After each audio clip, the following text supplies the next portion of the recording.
All right. So good morning, everybody. My name is Paco Pangalangan. I'm the Executive Director of Strat-Based ADRi Institute, and I'm also here as part of Democracy Watch, the advocacy group that's helping us organize this virtual town hall discussion today. By the way, the virtual town hall discussion that I'm referring to is Democracy Goes On, Upholding a Safe, Free, and Credible 2022 Elections in the New Normal. Now, to formally kick off today's event, may I please first introduce the president of Strat-Based ADRi Institute, Professor Dindo Manhit, for his opening remarks. Professor Manhit. Ako, good morning. Thank you. Good morning to our participants. We have a few hundreds of them that has entered our virtual town hall discussion. Welcome. Good morning. And the issue of democracy in this virtual town hall discussion, democracy goes on, holding a safe, free, and credible 2022 elections in the new normal, brings back memories to some of our key advocacies in the Institute when we started to focus on this nearly a decade ago. And but now we are dealing with the reality of the pandemic.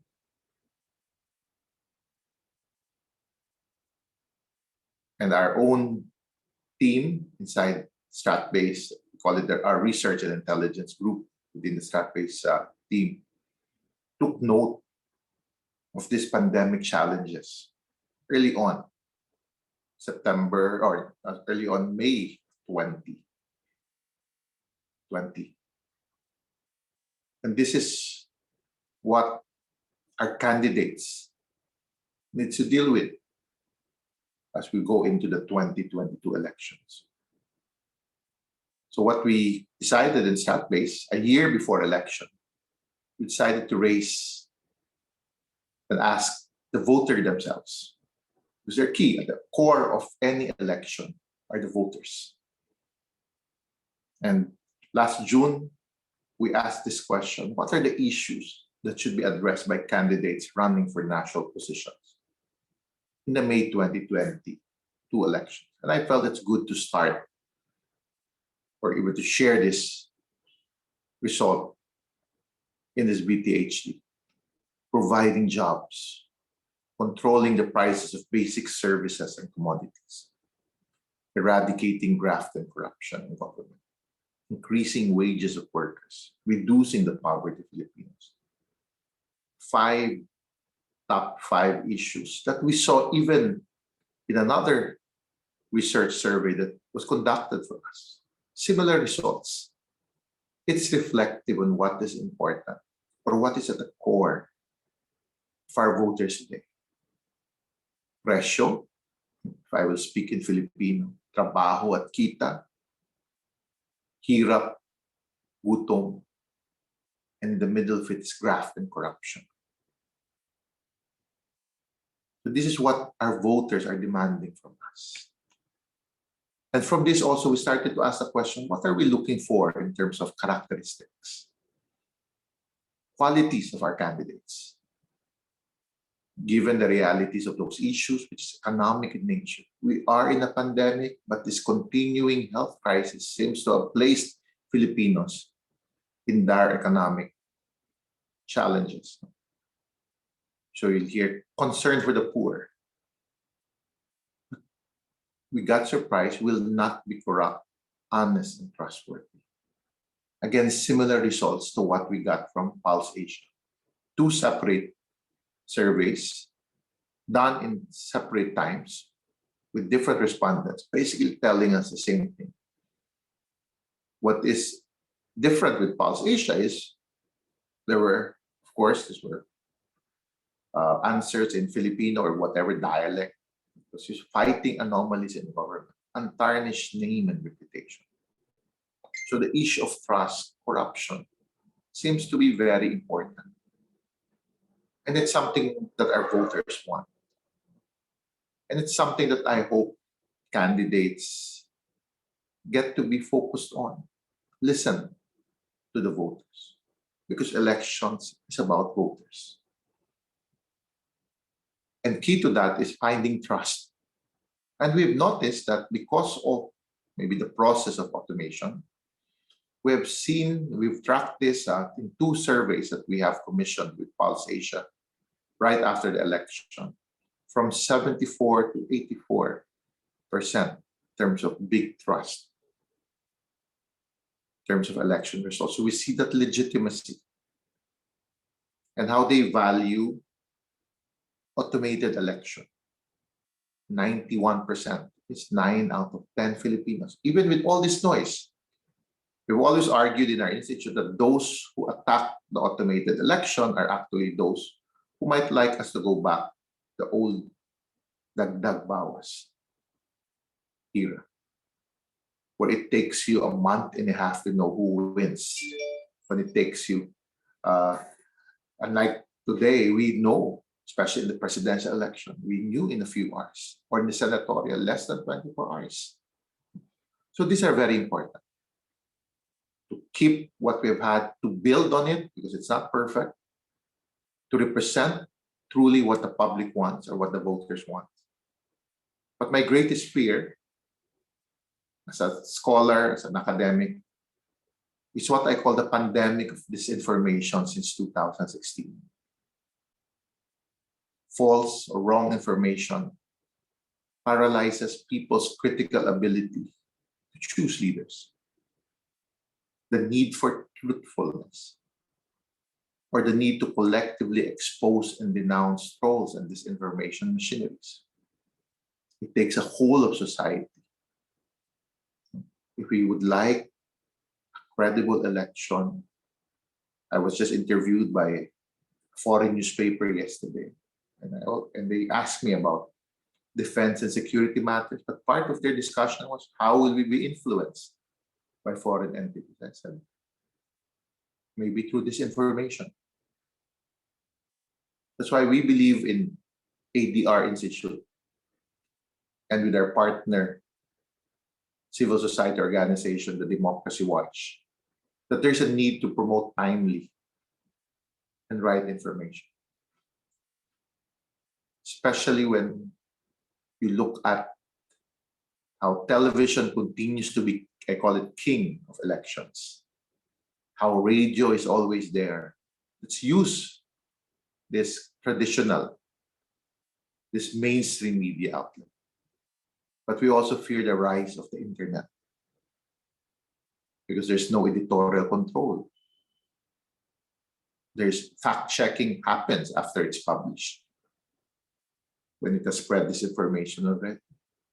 Especially when you look at the rise of social media platforms in the country. 89 million active social media users in Facebook, in YouTube. They might shape the discourse of election. And that is where the great challenge is. Last week, or over the weekend, I was able to share my thoughts in my regular commentary in the Philippine Daily Inquirer, that since 2016, we have suffered a pandemic of disinformation. But the numbers convey of what we have seen in our June and September commissioned surveys, that this time the Philippine electorate is likely to ready to vote for candidates who champion political integrity and capability and promote issues-based and anti-corruption platforms. Before the pandemic, when I'm asked what is the greatest political risk, because I remember that January 2020, and I said, it's the rise of populism, populism, and populism. So I saw it rising. But the end is near for populism and for the personalities that it emboldened, enabled, and protected. We need to stand up as a whole of society to collectively ensure the legitimate results of an election that is rooted in the key values, key priorities at the heart of every voter. Again, good morning. Thank you to our speakers. Thank you to all our participants. All right. Thank you, Professor Manhit, for setting the stage for today's discussion. Before we proceed, I just wanted to run everybody through our program. So thank you, Professor Manhit. I'll get now to some housekeeping things before we kick off the panel. First off, there has been a slight change of program. Professor Aguda, you might have to go first ahead of our COMELEC speaker because of some last minute changes. But in addition to that, we will be having several panelists, each given about 10 minutes to speak. After that, we will be having an open forum towards the end of the virtual town hall discussion, at which point the questions sent in by our participants through the Q&A function of Zoom will be collected, and we have a team that's trying to group questions together, taking in questions from email and text as well, and we'll try to get these questions answered by some of our participants.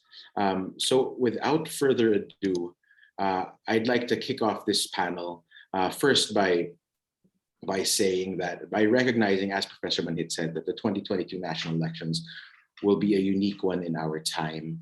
Citizens will vote during a pandemic amidst long threats of voter fraud, and vote buying, and against the backdrop of widespread disinformation.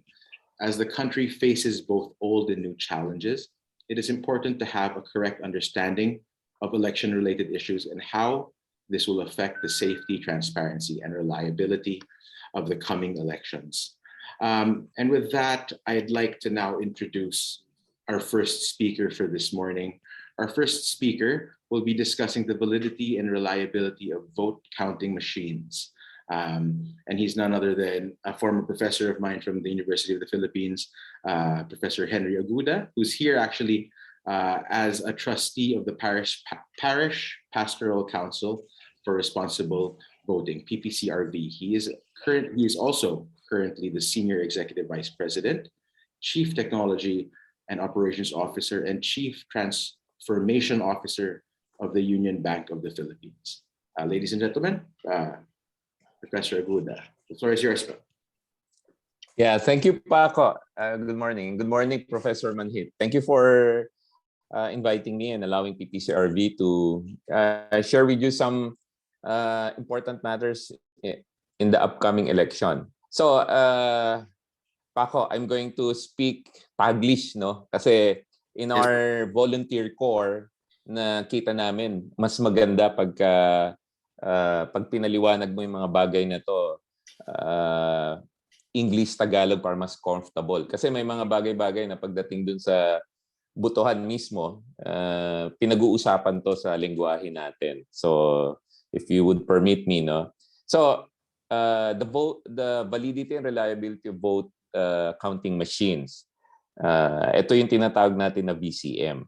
So, sino nga ba muna ang PPCRV for everybody's appreciation? Kami po ay non-partisan, non-sectarian, non-profit organization. Kami po ay nandito para manigurado ng free, fair, fraud-free election sa Pilipinas. Sabi nga po ni Professor Manhit, kailangan yung pagtitiwala natin sa next election ay hindi mo matatawaran yung pangangailangan na maging mataas ang pagtitiwala natin dyan.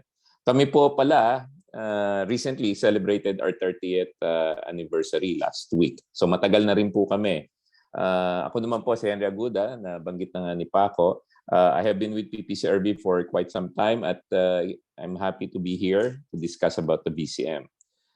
First off, what is the VCM? Ang VCM ay isang makina kung saan inilalagay or where we insert ang mga balot natin pag tayo ay bumoboto sa voters precinct. Yung mga dati pong bumoto, nakita na nila yan, familiar na sila sa makina na yan.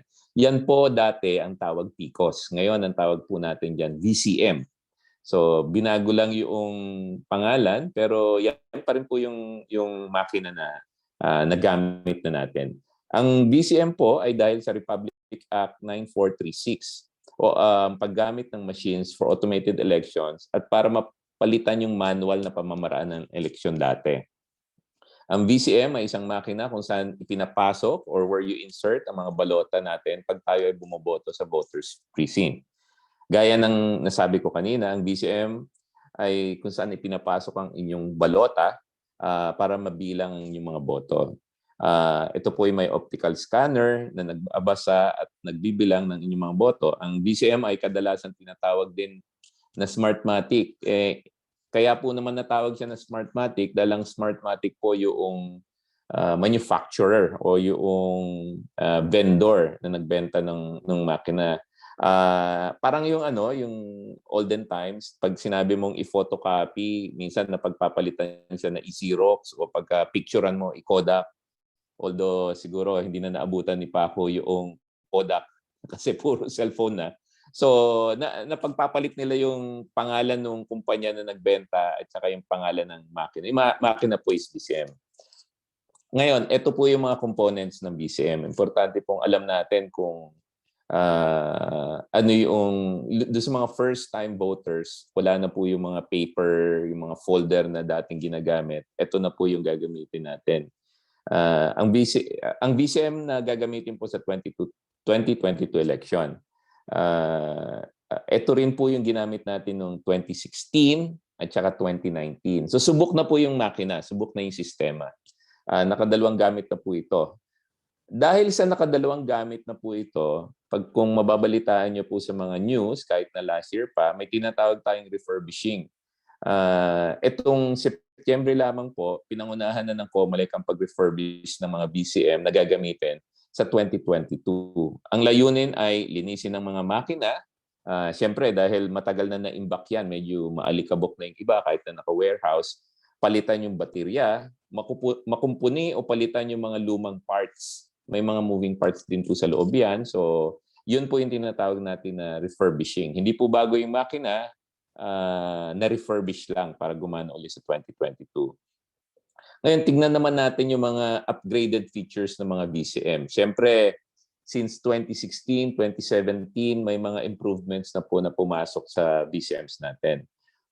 Unang-una po, ito ay mayroong upgraded software na kaya mag-troubleshoot ng mag-isa at mag-detect ng mga stains. Ito po yung problema pag may stains yung balota na ipapasok. At nag-a-alert nung tinatawag nating Board Election Inspectors or BEI. So pag may stain yung balota or may pumasok na dumi dun sa makina, nag-a-alert na siya on its own. Kailangan po to para mabilis yung pag-diagnose ng mga problema sa makina. Meron din sariling ballot segregation system na that prevents the machine na magbasa ng balota na galing sa ibang presinto. So hindi na po pwede yung balota sa ibang presinto, isusubok pang ipasok dito. Sa configuration naman ng mga machines, ito ay meron ding security digital or SD card generator. Ibig sabihin nito may external memory na po siya. Mas mataas kaysa sa dating PCOS. Ibig sabihin mas mabilis na po siya magproproseso. Meron na din siyang RAM, random access memory, again, para bumilis din po yung pagtakbo ng software ng VCM.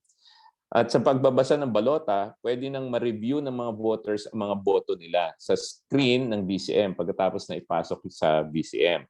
Maaari ding ibalik ng VCM sa voter ang inyong balota kung hindi pa kontento ang inyong boto. So kung sabihin nyo na hindi pa kayo satisfied, babalik yung balota, pwede nyo i-adjust, tapos ipapasok nyo po muli. For authentication, ang mga balota ay may special UV mark na reflected ng UV light sa loob na rin mismo ng machine.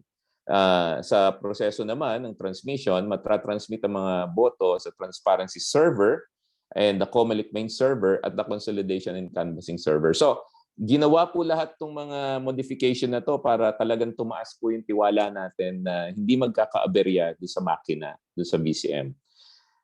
Maliban po sa machine, may tinatawag po tayong final testing and sealing or FTS. Yan, maririnig nyo madalas na yan as the election nears. Gaya ng nabanggit ko kanina, bago ang eleksyon, sisiguraduhin ng COMELEC na ang mga machines are na-check up gaya ng pagka-refurbish ng mahigit na 97,000 BCMs. Habang nalalapit ang botohan, ang mga BCMs ay dadaan ng mga masusing FTS. Ang FTS ay sinasagawa upang maiwasan ng mga aberya. Para sa testing ng BCM, ginagamit ito ng mock ballots. Hindi po yung actual ballots. Siyempre, gagamit silang test ballots na ipapasok sa machine. Tapos ang BCM ay magra-run ng diagnostics upang tignan kung lahat ng parating niya ay gumagana. Lahat po to sinisigurado doon ng COMELEC na gagawin para yung trust niya sa eleksyon na nabanggit ni Professor Manhit ay tumaas. Ito po yung proseso ng final testing para alam niyo rin po yung pagdadaanan ng COMELEC dyan.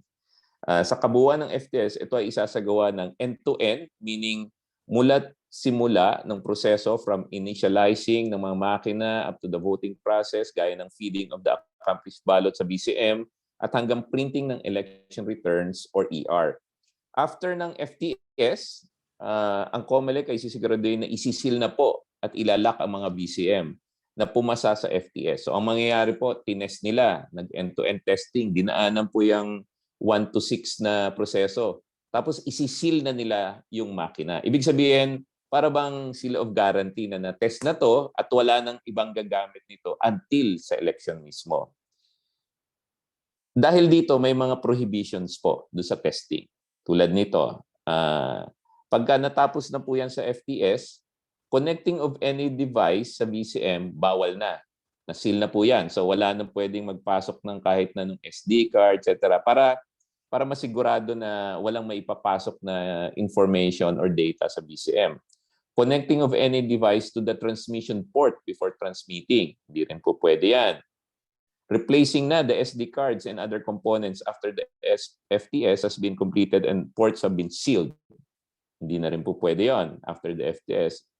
Interchanging SD cards, hindi na rin pwede. Sharing of pins and I-button key, ito po yung mahigit na pinagbabawal dahil pagdating sa election, gagamitin po yung mga pins and I-button to initiate the machine. Hindi na rin po pwedeng pagpalit-palitin yan.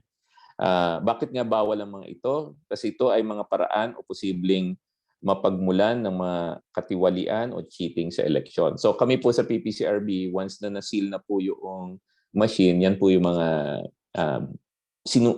binabantayan namin. At sinisigurado naman ni COMELEC na hindi mangyayari. Pagdating naman po sa election, ito po yung mga common issues na baka pwedeng ma-encounter ng mga botante natin. Una, pag let's say yung BCM po failed initialization o ibig sabihin po ay hindi nag-open ng maayos yung BCM o hindi nag-load ang interface ng machine. Kapag nangyari po ito, may mga proseso na nandun na sa COMELEC process and alam na po ng mga BEIs kung ano gagawin. So para lang sa public so that you know that may proseso, pag nag-fail yung BCM machine, you power test, power off the BCM, cut the tie wraps in the SD card slot, make sure both SD cards are installed properly, eject and reinsert SD cards. So hindi po yung pag hindi gumana yung machine, ang gagawin is may magbubukas, may magpapalit ng component. Hindi po muna yon. Pa-power test muna natin yon. May proseso na diyan. Now, BCM is read your ballot. Ibig po nitong sabihin ay posibleng hindi na-scan o nabasa ng maayos ng BCM ang balota. May lumabas na misread ballot. Makikita nyo po sa screen yon.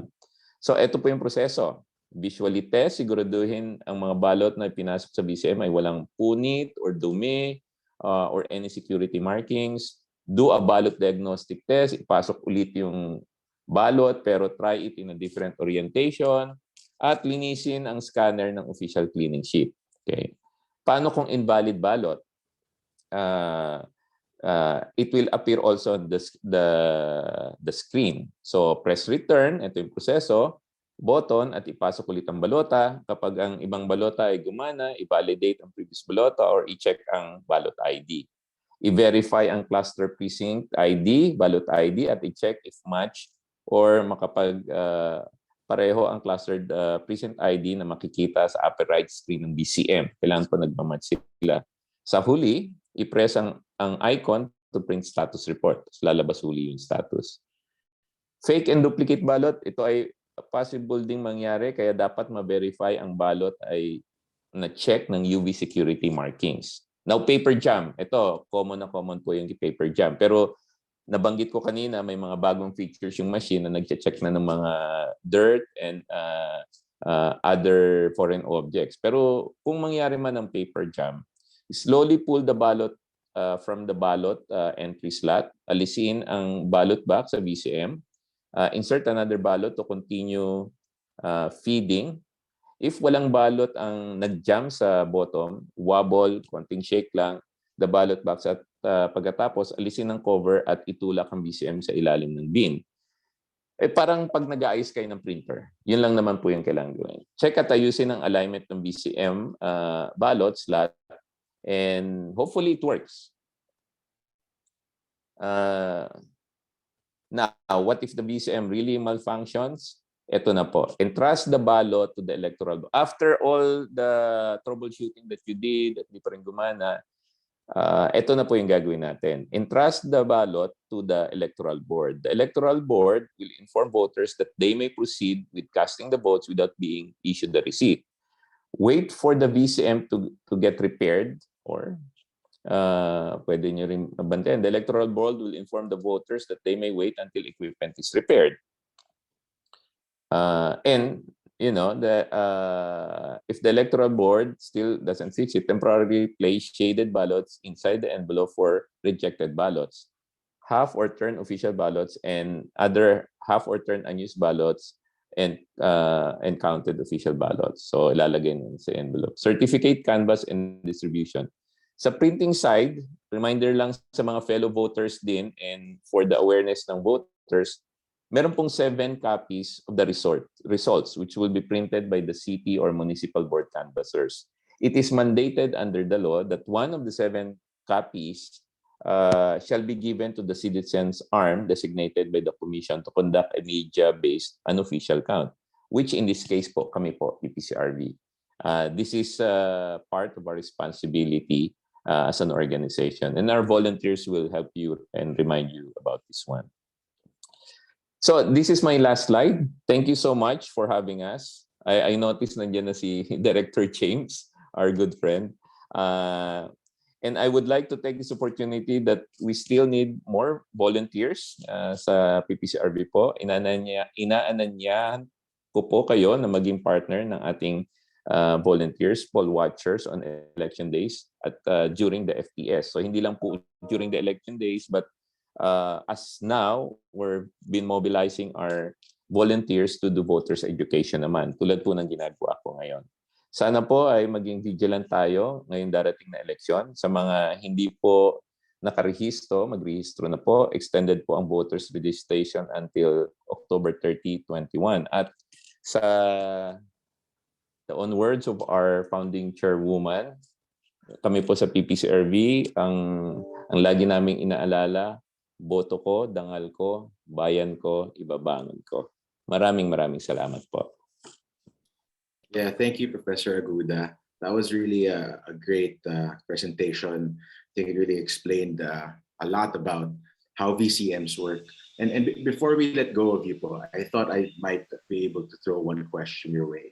And in particular, I had the chance of to actually visit I had a walkthrough of the VCM warehouse in Laguna of Comelec, and it was a great experience, being able to see how these machines were being refurbished. And one of the things that I'm sure Director James will discuss later, but I wanted to ask you, like a lot of changes, it was explained to me that there's the refurbishment, there's also the what we call the software review, and a lot of these steps being introduced that can increase the transparency around how votes are counted.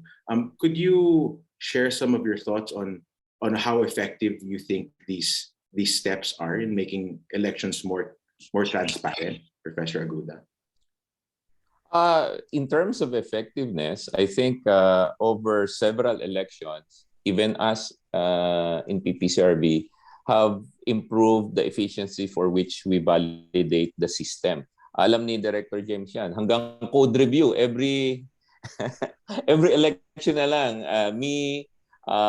My fellow trustees like Dr. Williams, si Romel, Trustee Romel, and several we go through the code review, and we've been doing this for, I guess, more than almost 2 decades already. And we see that our siyempre nothing is 100% or foolproof, but just to give the public some assurance, in PPCRV we try to improve the way we validate everything that's happening, and we work closely with Director James. So are they effective? I think they are, but I'm definitely sure they are essential.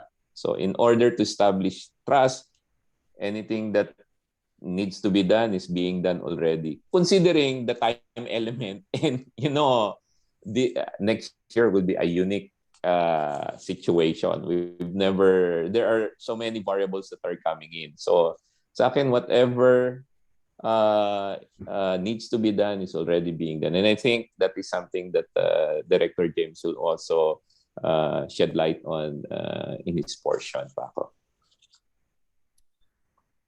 Yeah, thanks, Professor Aguda. You're right, no, it's rather than an effective step for transparency, you emphasize that it is an important step towards transparency. So thank you for that, and thank you for sharing your presentation with us this morning. So thank you, Professor Aguda. Thank you. Yes, well, next up po, we have, as Professor Aguda mentioned, we have here Mr. James Menes, Director James Menes of the Commission on Elections. Director James is the spokesperson of COMELEC, and he is the Director of the Education and Information Department of the Commission. And this morning he's joining us to talk about COMELEC's preparations for the 2022 elections. So Director James, thank you so much for taking the time this morning to be here. The floor is yours, Paul. Thank you very much for having me. I would like to apologize, especially to Professor Aguda, who came before me. I unfortunately do not have a slide presentation to share with you today, but I can give you a rundown of the preparations of the Commission on Elections for the coming 2022 elections. As you know, we are right now in the middle of the period of substitutions, and that's really one of the biggest things that's on our plate right now. However, that thing will play itself out by November 15. So the best thing to do really is to wait for that to resolve itself. The second thing that I would like to update you on is, of course, the ongoing voter registration, which will deadline on October 30. As far as that's concerned, I would like to tell you that right now we are closer to 63 million registered voters for 2022. Our initial projections were at 59 million, but right now we're almost at 63 million projected registered voters for 2022, with roughly 4.5 million new registrants already in the books. This is incredible considering that this is a pandemic. Now, as for the extension, we originally said that we were expecting to get around 300 to 350,000 new registrants, but now we already have around 400,000 new registrants. So the hits just keep on coming, as they say. In any case, when we deadline on November 30, please note that we've already hit the deadline for overseas voter registration last October 14. And I think we're topping out around 1.6 million registered voters overseas. So all in all, if you're going to have 63 million registered voters locally and 1.6 million overseas, then you're looking at the voting population that's almost 65 million voters. And that's a huge percentage of our national population. Speaking of the elections, we recently held a simulation exercise in San Juan Elementary School. This was over the weekend, and we were hoping to have around 4,000 actual voters participating, but as it turned out, we only had around we had around 11% voter turnout. So that was very low. But again, this was not expected to be a high attendance event in any case, because historically Filipinos have not really bothered to attend simulation exercises. Nevertheless, the simulation exercise was pretty important because it allowed us to dry run basically the things that we would be rolling out for the 2022 elections, particularly the whole process, the whole scenario that we initially rolled out in Palawan for the plebiscite, but was looking to scale up for the 2022 elections. Basically, the procedure was as we did in Palawan. When people arrived at the polling place, at the voting center, I should say, they would first go through a health check, a health screening check. Now, how this is different from the Palawan experience is that back then in March in Palawan, we actually required the submission of a health declaration form. And prior to the plebiscite day itself, for about 2 weeks prior, our election officers were distributing health declaration forms, thinking that voters would fill them up and arrive at the polling place with the forms ready for submission. However, that's not what happened. And in Palawan, people were actually coming to the polling place with unfilled up or empty health declaration forms, and only then actually started filling them up. This caused some concern because, of course, this would cause congestion at the very entrance of the voting center.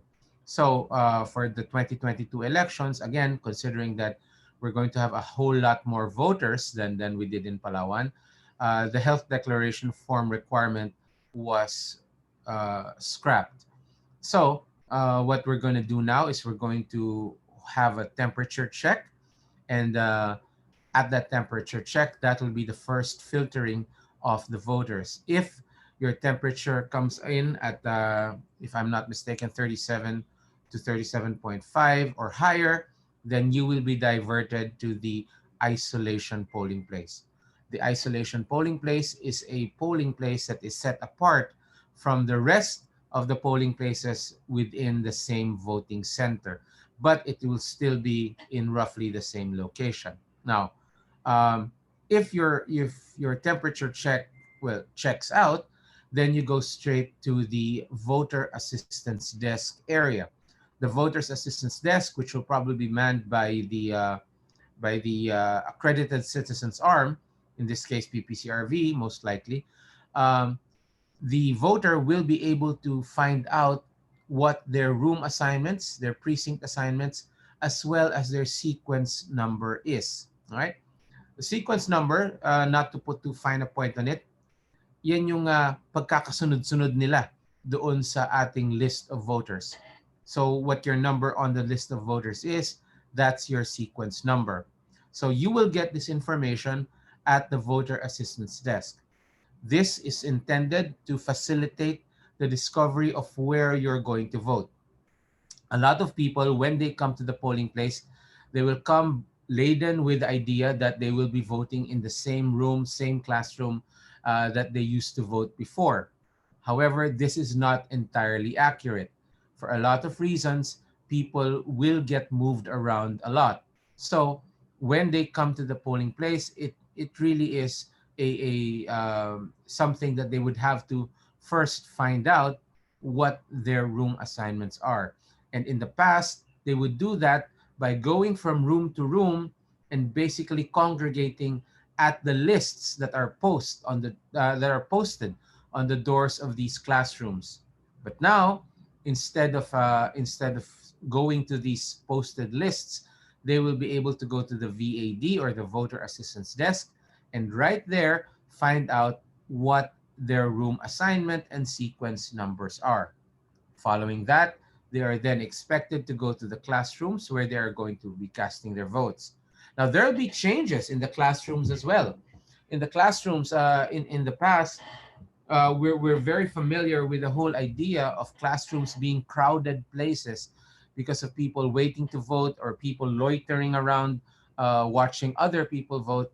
That sort of thing will have to change. Right now, again, depending on the size of the classroom, we are going to be capping the number of voters who can vote at the same time. In the past, we had a standard that said that you had to have at least 10 people voting at the same time. Now, we're going to have to take into account the size of the room. During the simulation exercise at San Juan Elementary School, the room was large enough that it was able to accommodate at least 10 people voting simultaneously. Now, apart from that, the physical preparations of the room are also a matter of grave concern for the COMELEC.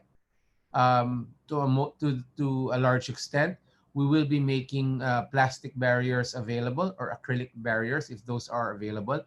But more than that, we are looking to ensure that there is proper and adequate ventilation in the rooms, which is why we're probably going to select rooms that are larger, that are equipped with large and openable windows. The election officers nationwide are right now in the middle of completing their detailed precinct plans.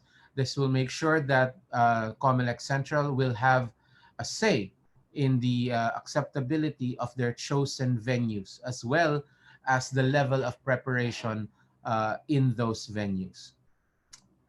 As far as the automated system, no, so let's go back to the whole idea of the simulation.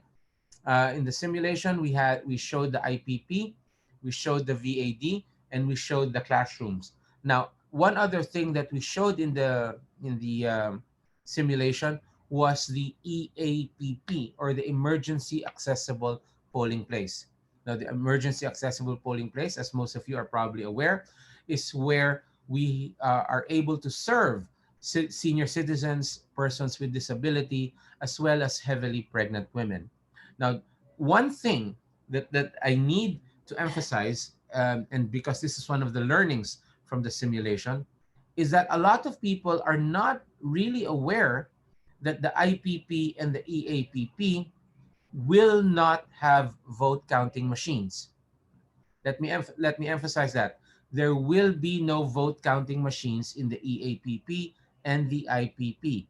You can cast your vote there, yes, but your ballot will have to be surrendered to the people running the EAPP, particularly the person who is in charge of bringing your documents from your assigned precinct down to the EAPP or down to the IPP. You have to give the ballot back to them so that they can take it back to your originally assigned precinct, where it can then be fed into the VCM. This is a trade-off. We understand. And a lot of people are a little disappointed when they find out about that. But again, circumstances being what they are, if a person cannot navigate the stairs, for example, to get to the originally assigned polling place, then they will have to do it at the EAPP, again, at the cost of not being able to feed the ballots into the system themselves. Speaking of VCMs, the refurbishment of VCMs is continuing. And at the same time, we are also undertaking hardware acceptance testing. Now, more importantly, we are also in the middle of the local source code review process. Local source code review is proceeding daily at the Manila Diamond Hotel here in Manila, and we hope to show the reviewers every aspect of the automated election system. This is an improvement on previous source code reviews, because in previous source code reviews, the review was really limited to the three components of the automated election system: the EMS, the VCM, and the CCS. But now, with the 2022 LSCR, we are reviewing all aspects of automation, which would include the three components of the AES, as well as all ancillary programs. This is in hopes of preventing a repeat of what happened in 2016 and 2019, when in 2016 we had the unauthorized alteration of script, and in 2019 where we had that unfortunate news blackout on the night of the elections. So Apart from the LSER, we are also in the middle of the international certification process, and we hope that that will conclude a little later on in the year. So these are our preparations for now. Oh, and one last thing.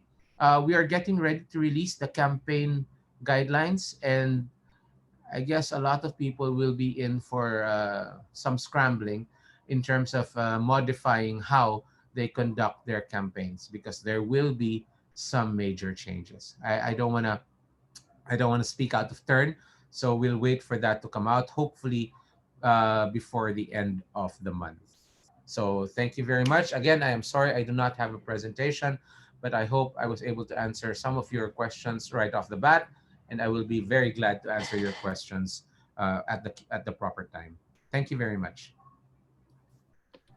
Thank you, Director James. And, we also just wanted to, commend the COMELEC on all the preparations and all the effort that they've been exerting to ensure that, the elections next year run smoothly. And with that, and thank you for making it this morning. I'll reserve the questions that have been addressed to you in the Q&A maybe for later on in the program. I'll also send them over to your office if needed. So thank you, Director James. So next up, our next speaker we have is Dr. Ador Torneo. Dr. Ador Torneo is the Director of the LaSalle Institute of Governance and a full professor at the Political Science and Development Studies Department at the De La Salle University.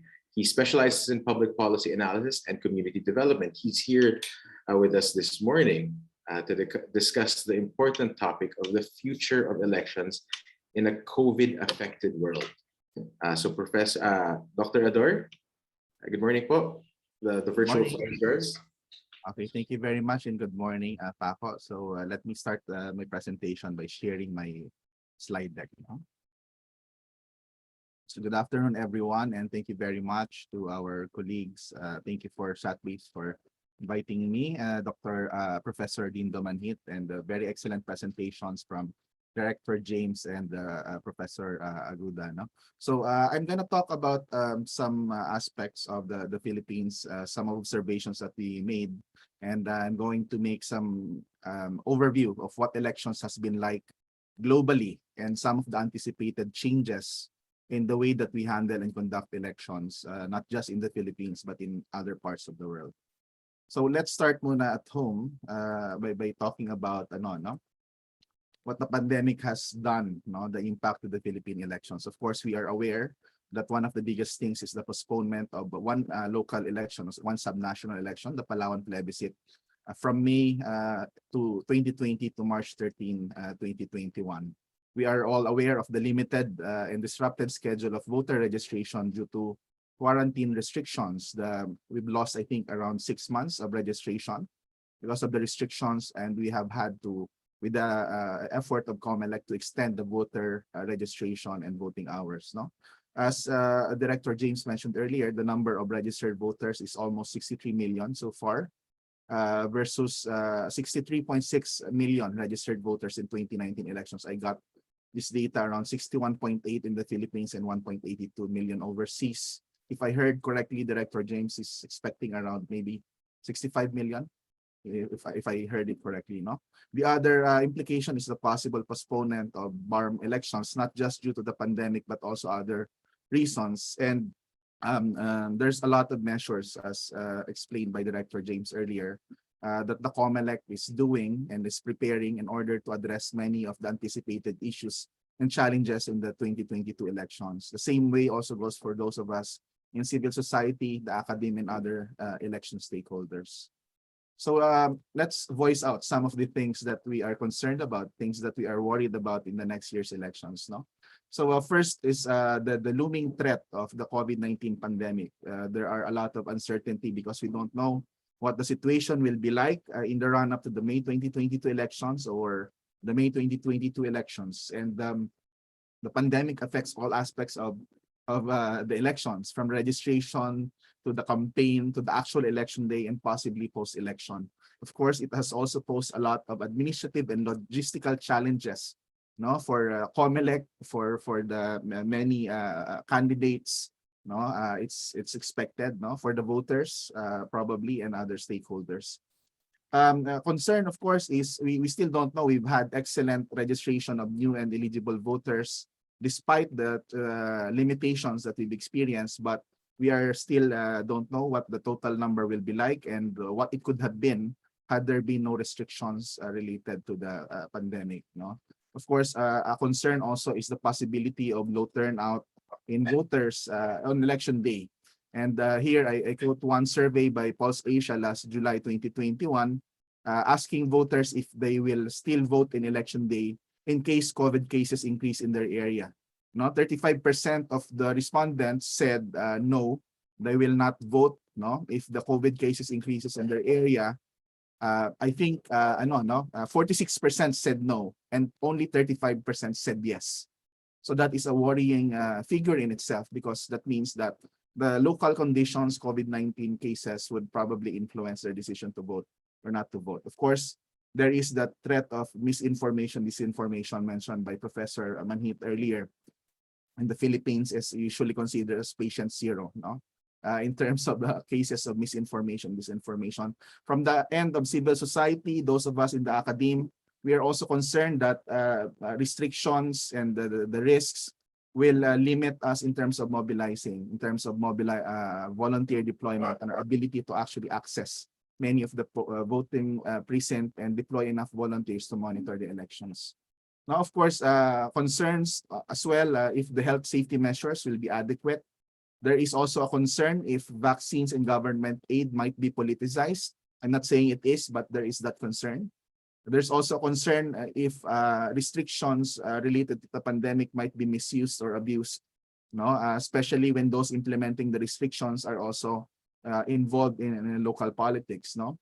The other is that economic hardship, the loss of jobs, unemployment, loss of businesses may make voters more susceptible to vote buying. No? A possibility of massive disenfranchisement of voters if they're unable to vote because of the pandemic-related reasons. They were unable to register or unable to cast their vote in election day, and the possible challenges to integrity and legitimacy. For example, if we have very low voter turnouts, if a lot of things happen that are related to the pandemic, that could cast a challenge to legitimacy of the result of the election. But let's go to a bit global. No, what has happened globally? The postponement of the Palawan plebiscite is not unique to us. There's a lot of countries that actually postponed elections during the pandemic.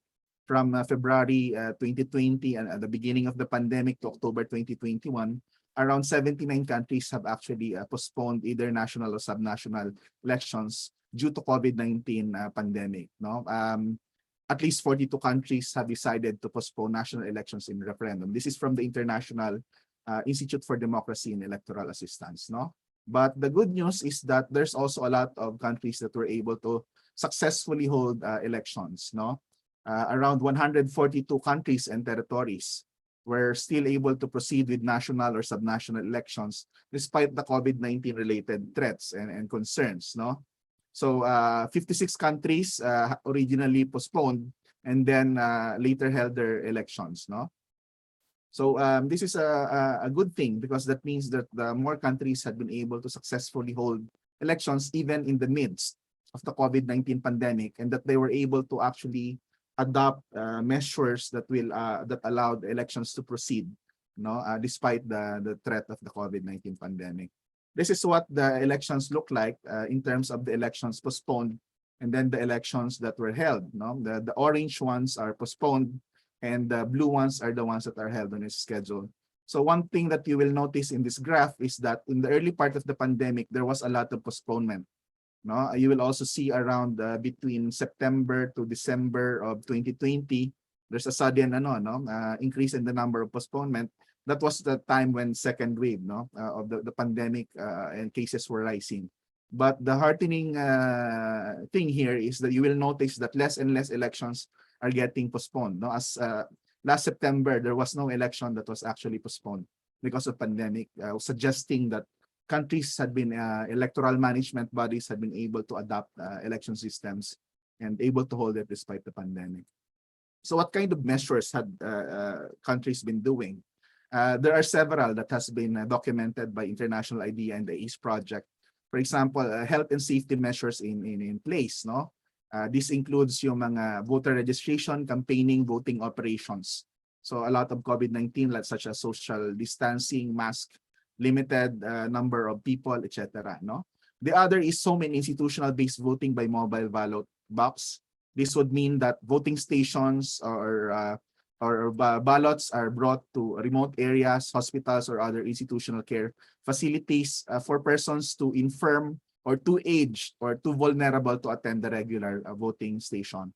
The other are, of course, COVID-19 related arrangements in polling station, adoption of early voting, limiting participants at public gatherings, and ban on political rallies or events, kind of extreme, but very few countries adopted it. And several countries adopted postal voting and proxy voting in order to manage and mitigate the risks. No? Other measures are minimum public health standards. No? This was in the Palawan plebiscite, 200 voters per clustered precinct, the thermal check, no face mask, no face shield. Director James mentioned this earlier.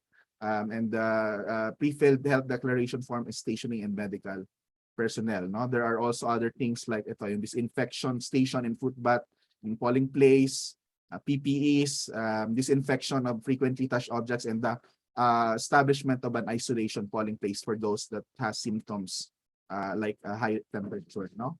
So some other heartening news is that despite the pandemic, actually voter turnout increased in 32 out of 90 countries. No, in some places the voter turnout actually increased, but there's also this data that some voter turnout declined in some countries, no, around 64%. And the Philippine Palawan plebiscite around 60.06 voter turnout. So in terms of the possible Philippine mitigation measures, it was already explained by Director James earlier. Of course, the COMELEC has the new normal committee that works on these measures, no, with the following responsibilities. And it was already mentioned earlier, some of the initiatives of COMELEC. So these are the repeat of some Palawan plebiscite measures plus additional things. So this is coming from our end. We anticipate additional guidelines for campaign to be released later this month or maybe next month. Possible early voting, possible extension of voting hours, possible change in venues to larger, new, better ventilated venues, and reduced clustered precinct sizes and additional voting presence. These are things that we kind of anticipate in terms of what are the possible measures. No, I'm down to the last few slides. How the 2022 elections will be conducted will depend on a few things. The general COVID-19 situation, cases, and variants. I heard that Lambda variant is now the variant of concern that's emerging in other countries. What will be the progress of our national vaccination campaign, especially in other places in the Philippines that are outside NCR, no? How adequate the COMELEC preparations are, the kind of policies that will be adopted and implemented by the IATF and national government. Of course, how election stakeholders like the campaign groups, candidates, and the public will respond is also a major factor in what will happen in the next year's elections. So post-pandemic, these are the things that we expect will continue, things that were adopted here and things that are adopted in other countries. The first one is it has brought into attention the streamlining of electoral systems. Many countries are trying to simplify and streamline the process to make it easier to do elections in the midst of the pandemic. This is likely to continue.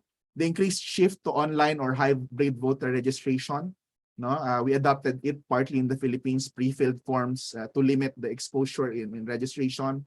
More countries may adopt postal or electronic voting. Electronic voting is not internet voting. Okay, electronic voting is like our use of BCMs in the Philippines, and other countries are also adopting this technology.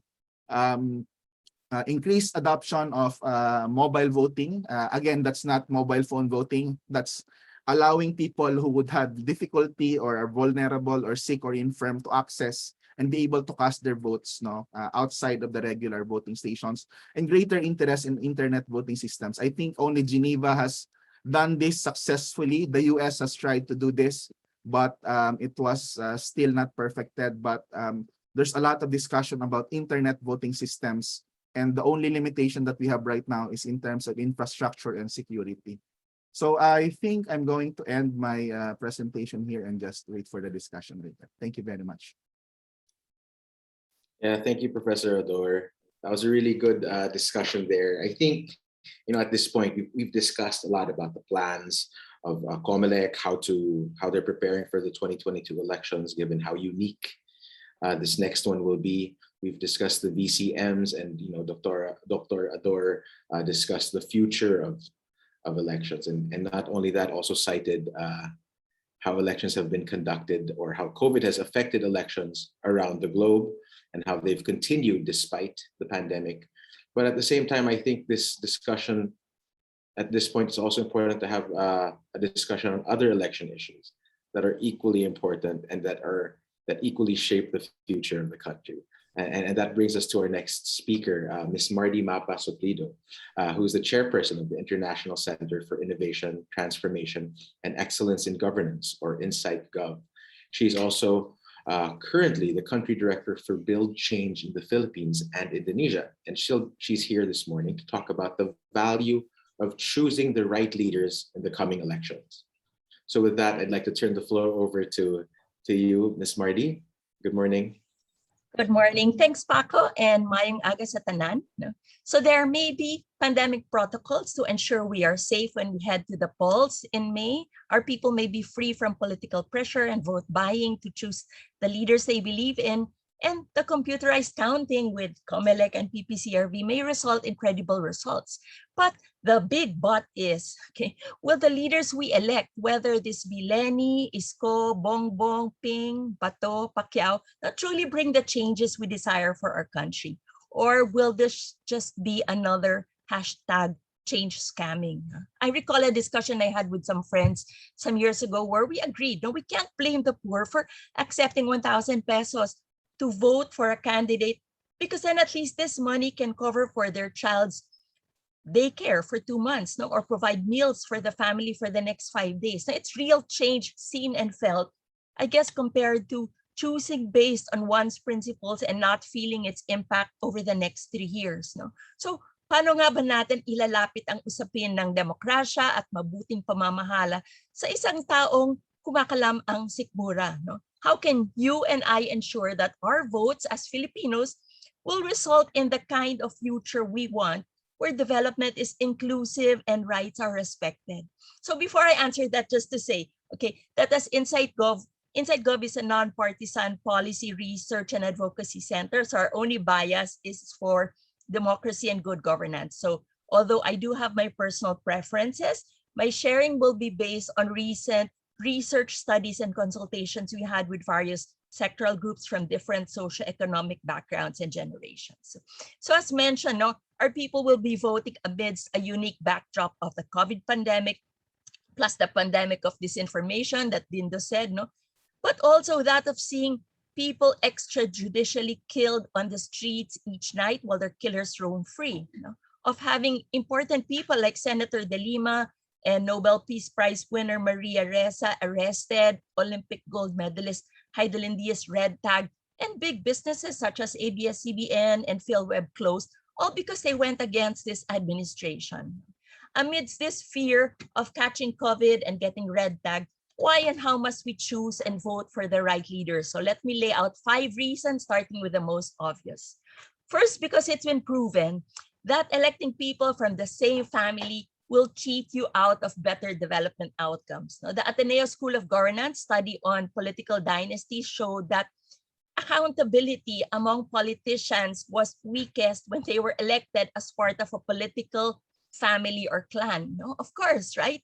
Now, I recall when I was a provincial board member in Negros Occidental, I was out each day hopping from schools to fiestas to health centers, while a fellow board member who was the son of a mayor wasn't, because he knew he would still win in the next elections.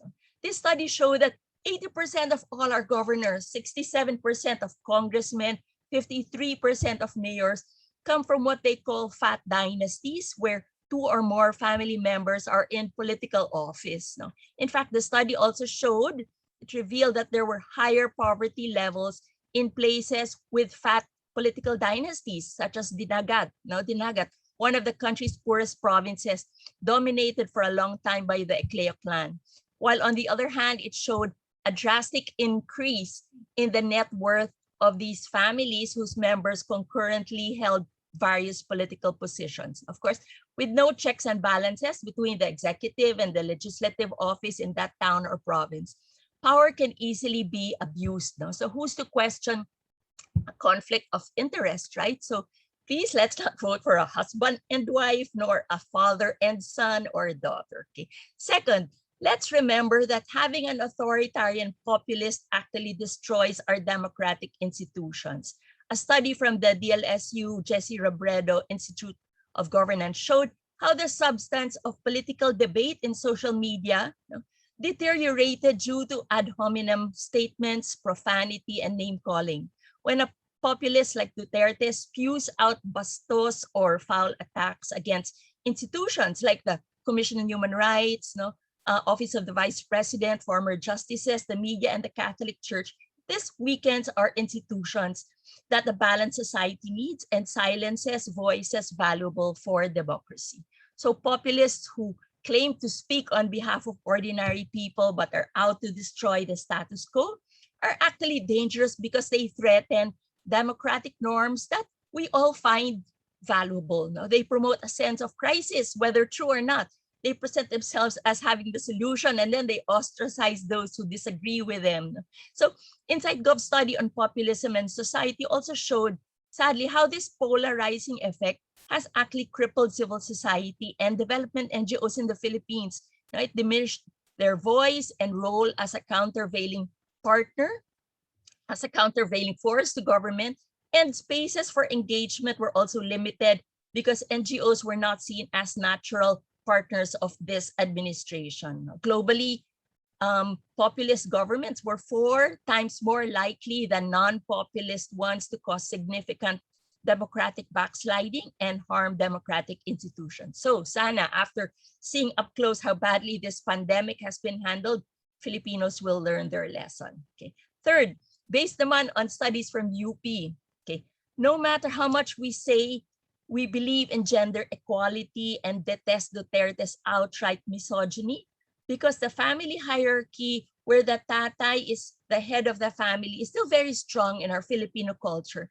Many are drawn to choosing leaders who project a strong father figure because it invokes the familiar. For example, this Tatay Digong image that slut-shamed Senators Risa and De Lima, VP Lenny, and Maria Ressa, they still reinforce the father as a disciplinarian. So these studies from UP show that the reason people gravitated towards Duterte was because he positioned himself as a strong surrogate voice for their misery. The voters who listed kamay na bakal, steadfastness, and resolve as preferred qualities equated this with the traditional father figure as protector. So here, our unconscious biases caused discrimination and poor decision-making, working against what we know about how gender equality results in improved economic and social well-being for all. Okay. Fourth, based on several FGDs and consultations we facilitated last year, we found that majority of our participants who were from diverse classes, political backgrounds, want a leader with a mix of cognitive and emotional intelligence. No? Dapat matalino at madiskarte to anticipate and find solutions to the country's problems, pero sana may malasakit at puso rin, capable of empathizing with the plight of our people. They look for simple and authentic leaders because those traits for them indicated solidarity with the poor, because for them, being pro-poor was not because one sympathized with their plight, but because one had personally experienced poverty. Na yung marunong lumingon sa pinanggalingan, like Pacquiao and Isko. They believe a leader can only decide with the best interests of the poor kung naranasan niya rin. Kaya niya mapapaganda ang buhay ng mga hirap. So I guess we saw this work against Mar in 2016. So when people are frustrated with the status quo, wala namang nagbabago kahit sino pa ma-elect. They elect status quo with elite. They equate status quo with elite control, making them want to vote for political outsiders. Interestingly, from these workshop surveys we rolled out naman this year, perhaps because of the pandemic, there was a difference in leadership traits that topped the list. They wanted transparent, marunong makinig, approachable, godly, caring, merciful, may karanasan at may panindigan and not corrupt. No? So these preferences were probably influenced by their current experience with this administration. So we question, no, will a rags to riches hero really bring the changes that people want? Okay, how can we, have that analysis with people? And fifth, because sadly, many Filipinos have internalized that we are a poor country narrative, right? Their understanding or perception of democracy and good governance is different from the way those from the West have defined it. A sociological study that checked this perception found Filipinos connected democracy to kalayaan at kaginhawaan. No? When our economic needs are met, no, may tubig kami, no, there is democracy.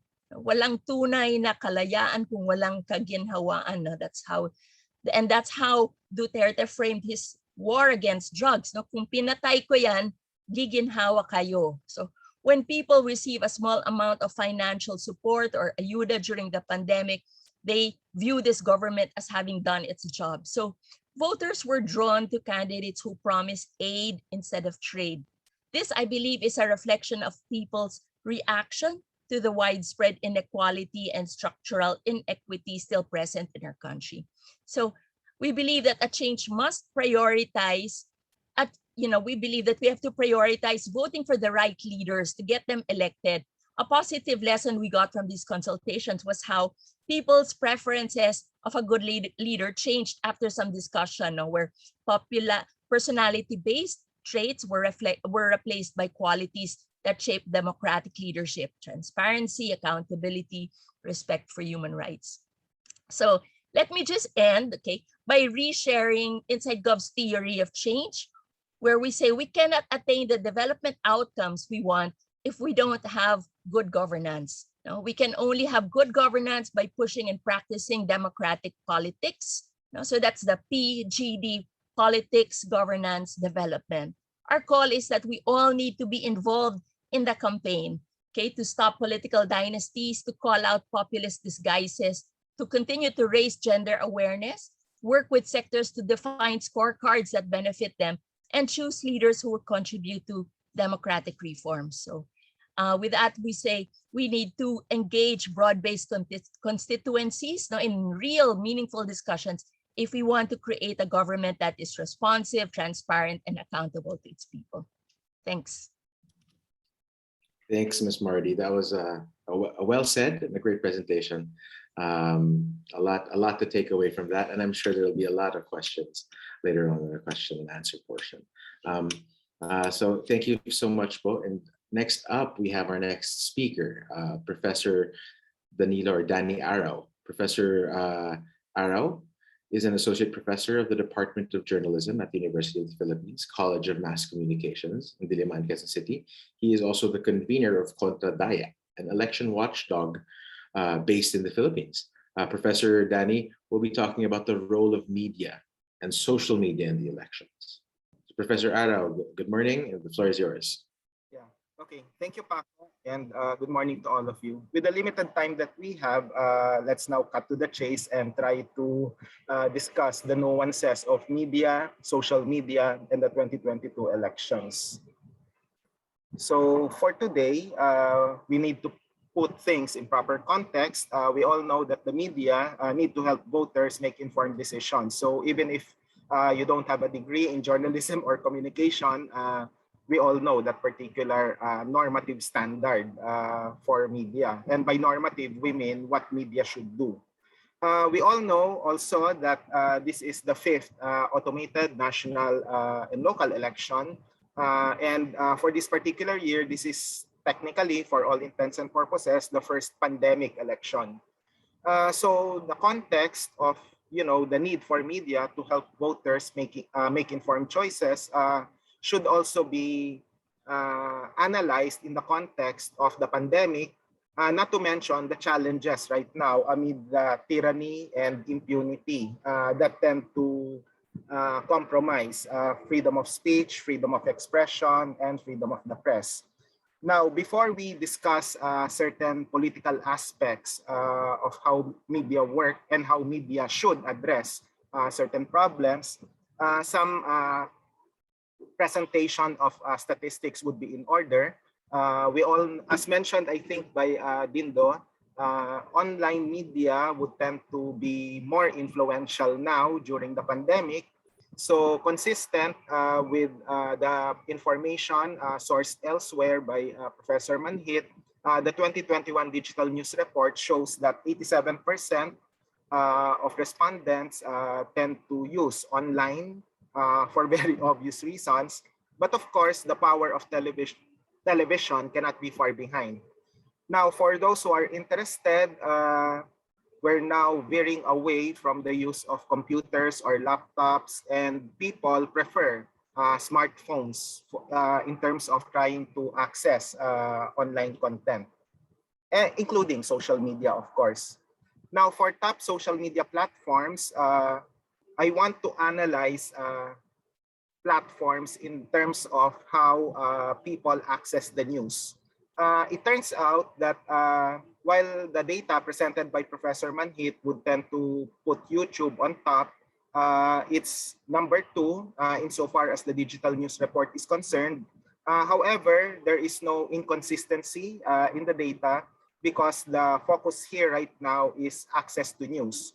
So Facebook would tend to have more preference among people in terms of accessing news, followed by YouTube, Messenger, Twitter, and a bit surprising would be Instagram and TikTok, which we all know would have a function that's not necessarily, part of the news cycle, because Instagram and TikTok for the longest time have been used mainly for entertainment, but apparently there's a small percentage rather that would also depend on it for news.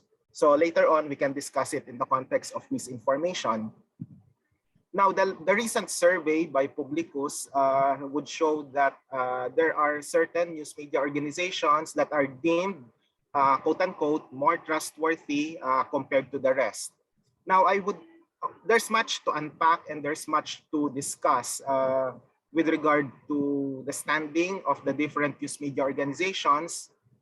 Perhaps you can argue that their social media presence would make a lot of difference in terms of their ranking, given that, as I mentioned a while ago, people tend to go online more than anything else compared to other media platforms like print, radio, and television. Although, of course, television is still, relatively stronger. But be that as it may, I would rather focus on 2 important points, ABS-CBN and Rappler, which we all know has been at the receiving end of the you-know-what. So ABS-CBN has been shut down. Rappler has faced a slew of legal cases from the SEC, from the BIR. There's also a cyber libel conviction involving Reza and Santos of Rappler. But if you would notice, their trust is not as high as people would expect. You can argue that, the quote-unquote accusation by Duterte himself of Rappler being a fake news peddler and of ABS-CBN for engaging allegedly in biased reporting, among other charges, which would be the reason for the denial of the franchise last year, would be telling in terms of people's perception vis-a-vis these 2 media organizations. Now, of course, when we look at press freedom, we also have to analyze it in the context of the culture of impunity that informs society. Of course, impunity did not start during the time of Duterte. Impunity has been there even way back in 1986, where, as we'll discuss later, there had been, among others, several cases of media killings. But what cannot be denied is that Reporters Sans Frontiers, or Reporters Without Borders, has tagged Duterte as one of the 37 press freedom predators. Predator in the sense that he, along with Bolsonaro, Putin, and others, Xi Jinping, they have been described as basically authoritarian who would try to crack down on press freedom and other basic freedoms. So it's not surprising that in the World Press Freedom Index, we ranked 138 out of 180. So we're somewhere below the ranking in the World Press Freedom Index. And we are also among the 12 countries in the 2020 Global Impunity Index of the Committee to Protect Journalists. So we are ranked 7th, which is not good, by the way, because of course, if you're top ranking, then being included in the list of 12 countries that would have impunity, as described by, as computed by having killed the presence of work-related killings and computed on the basis of how many of these media killings, work-related killings, have remained unresolved. So if we look at statistics, of course, there are differences in the methodology between the National Union of Journalists of the Philippines and the Center for Media Freedom and Responsibility. What cannot be denied, despite the slight difference in the number, is that the killings have been happening. Okay, and even during the time of Duterte, 19 journalists have been killed. So I want to stress here that we are referring only to work-related media killings. So the non-work-related ones are actually greater in number, but for purposes of more, scientific discussion, we would rather focus on those that are work-related. But the bottom line is that impunity has been there, the killings have been happening, and if you look at the statistics, whether you are pro-administration or anti-administration, the fact is it's still happening even up to now. And we can only hope that the number will not increase when Duterte's term ends in a few months. Now, aside from the killings, other manifestations of impunity would be red tagging, arrest and detention. I provided some information there regarding 2 colleagues who have been detained, and one of them remains in detention. Certain journalists and news media organizations have been tagged as well of being allegedly sympathizers of communists, if not communists themselves. CNN would be one of them. Our network in the alternative media has been tagged several times for during Senate hearings and other public pronouncements of the military for allegedly being communists. Now, cases of harassment and intimidation still persist. Unfortunately, female journalists, and I think some of them are in the town hall meeting right now, female journalists are more prone to rape threats and body shaming. And of course, let's not forget what happened and what continues to happen with regard to ABS-CBN and Rappler. Now, what's the necessary focus for the media? There are a lot to talk about here, but of course, we have to veer away from the usual rumor, trivia, and gossip. Maybe it's high time that we forget about love triangles of showbiz personalities and focus more on the substantive issues. Misuse and abuse of government resources would be one angle, especially when you try to politicize government services like vaccination and other necessary civic works, or even private initiatives where there is politicization that's going on, as in the case of community pantries. Although it veers away a little bit with regard to government resources, but there are certain events that are being hijacked and are being politicized. The mockery of election rules are clear. We have instances of early campaigning, or sometimes you can call it premature campaigning, withdrawal and substitution of candidates. Perhaps we can talk about that during the open forum later on. And the hijacking of the party list system by the political dynasty. Although I should add that the hijacking is also perpetuated by big businesses, as well as those with dubious advocacy. So that's why way back in 2019, Contradaya has come up with a study wherein close to half of those that ran in the party list race were either part of political clans, funded by big businesses, or had dubious advocacy. So those are the three main classifications. For this particular election cycle, we will still maintain that particular nomenclature, but maybe we will add a fourth one, NTFL CAC fronts. Okay, so maybe we can, that's what we will be doing. Okay, so please watch out for our updated research on the party list profiles, on the profiles of the party list groups running for this election. We also need to look at the intricacies of automated polls, particularly the role of Smartmatic and certain aspects of automated election system implementation. Right now, we tend to focus our public engagements on the on the source code review, because part of our push is for having an open source. It's not going to be implemented now because everything is in place, but I hope that in the near future, we would be open to the possibility of open source so that we can just, put everything in public and there would be no need for the tortuous accreditation processes. Now, coverage then and now, unfortunately, something to reflect on if you're part of the media, the accommodation of political ads that are clearly fake news.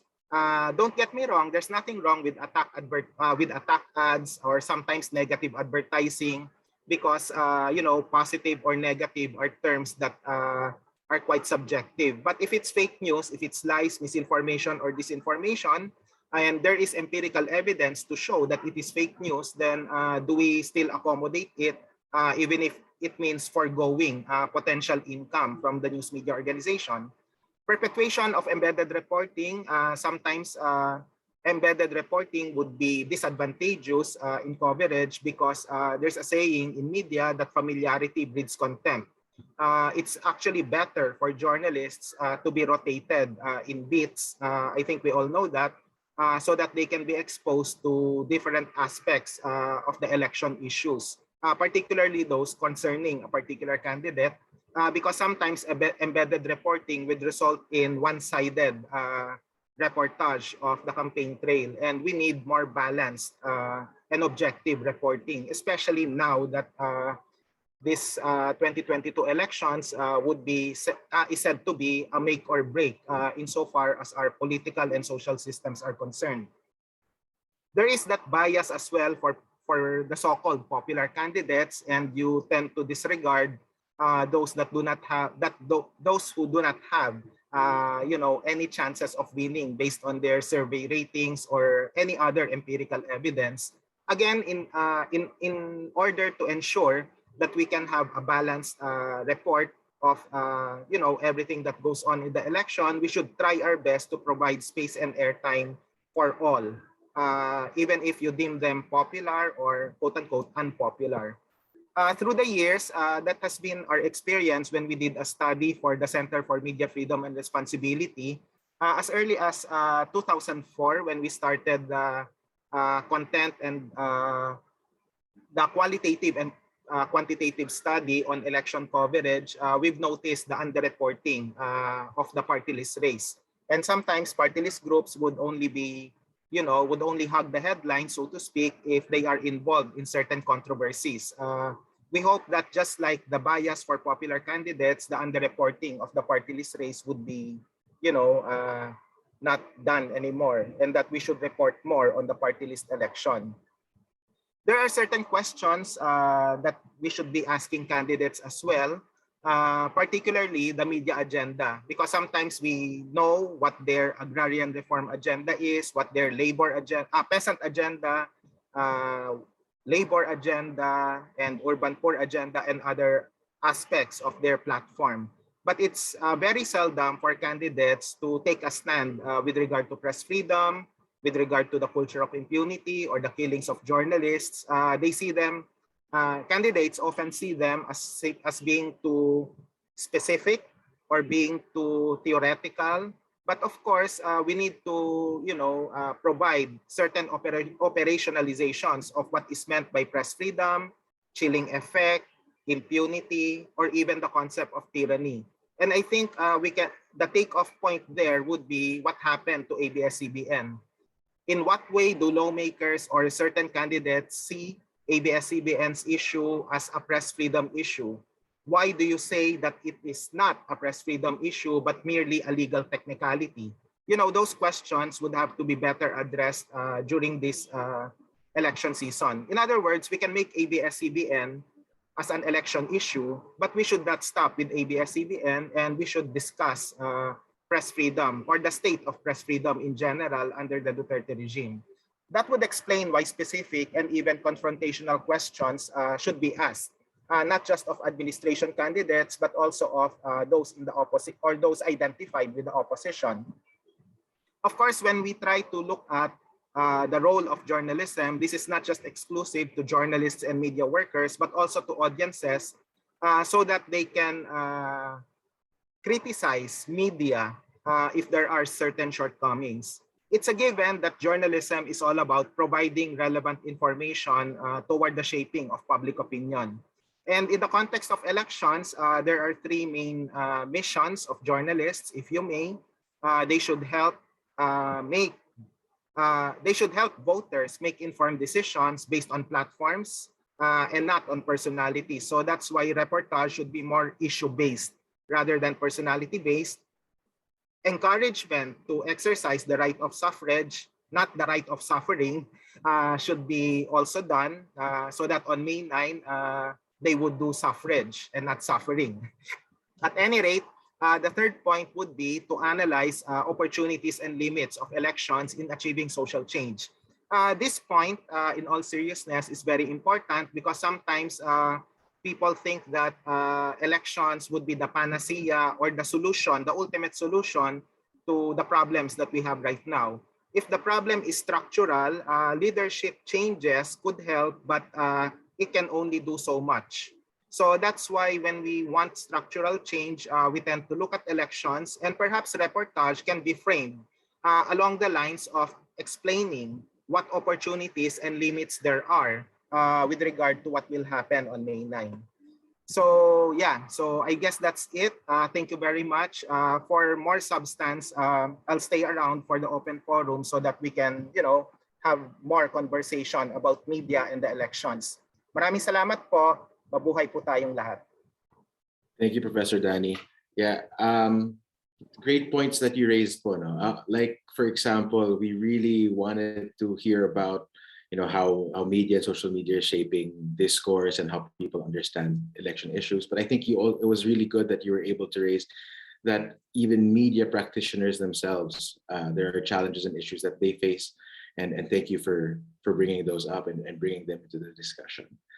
So thank you, Professor Danny. Next up, our next speaker is Attorney Mildred Ople. Attorney Ople is the Program Officer of Youth Leadership for Democracy, a program by the Asia Foundation. She advocates for youth participation and youth leadership. And of course, as it's appropriate that she's here with us this morning to discuss the role of the youth in national elections. So Mildred, hi, good morning. The floor is yours. Hi, good morning, Paco. Good morning po sa lahat ng ating mga kasama ngayong umaga, and with all the speakers that shared very important and crucial points. Before we proceed to our sharing, we'd like to thank StatBase, of course, for giving us this opportunity to share what our program, Youth-Led, and the more than 800 youth organizations in the country are doing for the May 2022 national and local elections. Before I proceed also, I would like to introduce briefly our organization, the organization that I represent, Youth-Led, or Youth Leadership for Democracy. It's a 5-year program funded by the USAID and implemented by the Asia Foundation. And it aims to increase civic engagement, leading to a strengthened participation of the youth in democratic governance. And the program is composed of leadership development, coalition building, civic education, and engagement activities among young Filipinos aged 15 to 30. And the Youth-Led approach is anchored on the principles of positive youth development, or by creating an enabling environment for the youth. Okay, now to my sharing. Actually, a lot of good points has already been shared, so I will just emphasize on what the young people are thinking and what we can contribute and what is our role in this 2022 national and local elections. So on to this particular slide, may bilang ang boto ko. So my vote counts. Actually, my vote matters. So yan yung pinapaniwalaan natin si Youth-led in the coalition and of the more than 800 organizations that we gathered since we launched our campaign kabilang ka sa 2022 way back in May 7 of 2021. And because there is power in numbers, and this is especially true kapag election where in number or the number of votes decides everything. So next slide please. Ayan. So quick stat lang, although this was shared earlier by Director James, going back to the past two elections, 2016 and 2019, wherein the number of voters aged 18 to 30 is with 2016, it's 18.4 million, and in 2019, it's 20.4 million. So actually, malapit na sa kalahati ng total voting population. Ganon kadami yung mga kabataan or what we call the youth vote in every election. And surprisingly, the next slide please, this 2022 national elections, ayan, 52% of the registered voters are young people. Ganon kami kadami. Ganon kadami. Actually, pa ako kasama ka pa dito, no? Ayan, ganon tayo kadami. The 18 to 40 years old account for the 52% of registered voters for the May 2022 elections. And if you turn this into number, that accounts for 31.41 million voters. Yon, ganon. Napakadami talaga. So, masasabi talaga natin, like what our one of the coalition members in the Kabilang Ka, We the Youth Vote says, hashtag, mas marami tayo, mas marami kami, yung mga kabataan this elections. And the high youth registration turnout, especially in this time of pandemic, no, can be partly credited to the various social movements, lalo na yung mga present online. And because of the grasp of technology and digital media, the youth can easily navigate information online. And that means two things. They create a lot of content and they consume a lot of content.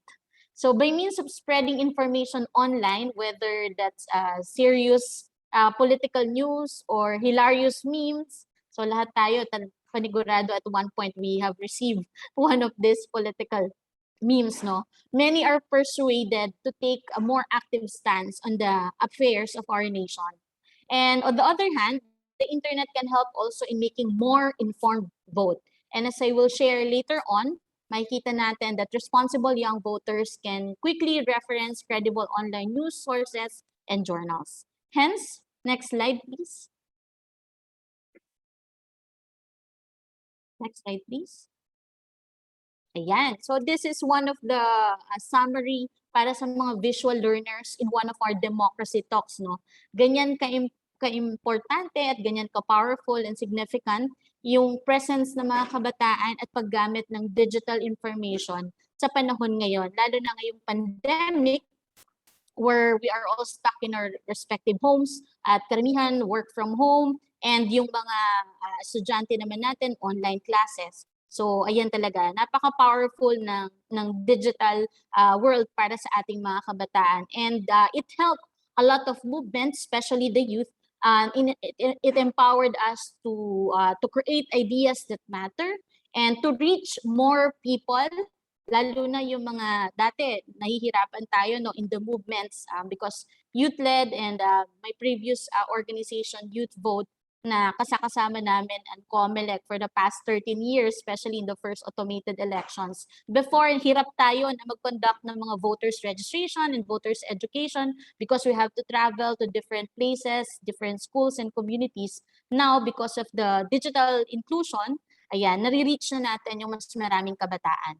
And we emphasize in youth-led, next slide please, and in the Kabilang Ka Coalition, the power and the role of the youth in the national elections.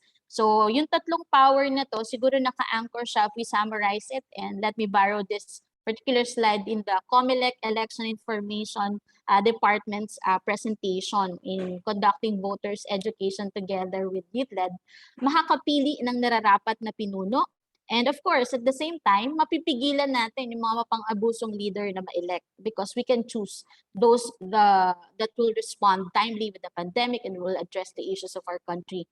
Makakapagdisenyo ng nararapat na gobyerno at makakabuo tayo ng isang tapat at maayos na pinuno. Kaya naman, sabi ko nga sa inyo, mas marami yung mga kabataan ngayon at hawak natin yung kapangyarihan to choose our leaders that will serve us.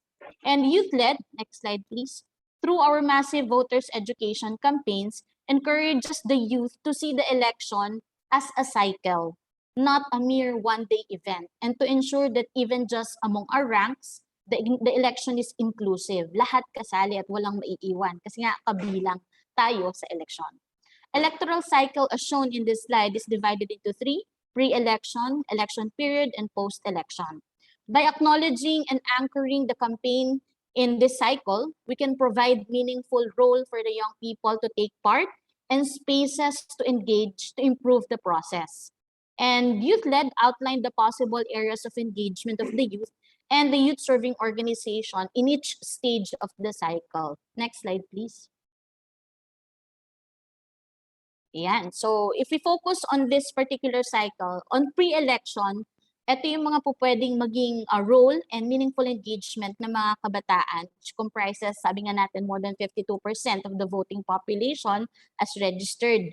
Actually, as of July pa lang yan, no? Wala pa dito yung September and October na bilang ng mga rehistradong kabataan. So the young people can contribute in voters registration campaigns, transfer activation, and correction of entries.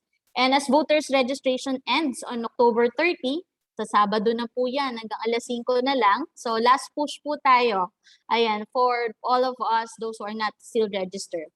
We commend the efforts of the many youth organizations who joined over 1,000 voters registration campaigns, both online and offline all over the country, as far as Ilocos in the north and Sulu in the south, which contributed to this high turnout of voters registered. We likewise thank the COMELEC, of course, for providing spaces for the youth organizations in the Kabilang Ka movement in conducting satellite registrations in barangays, schools, covered court to reach as many voters as possible, and especially the vulnerable sector. Particularly, we can tell the story of a special registration that were conducted in one of the many towns of Lanao del Sur, where there are internally displaced persons also. So nakakatuwa that COMELEC really responded to the call of the young people to bring COMELEC near to those who cannot access it because they are either vulnerable or they have no means to go to the COMELEC offices. And kahit online, hindi nagpatigil at nagpapigil ang mga kabataan, lalo na yung sa call natin nung #ExtendTheReg campaign.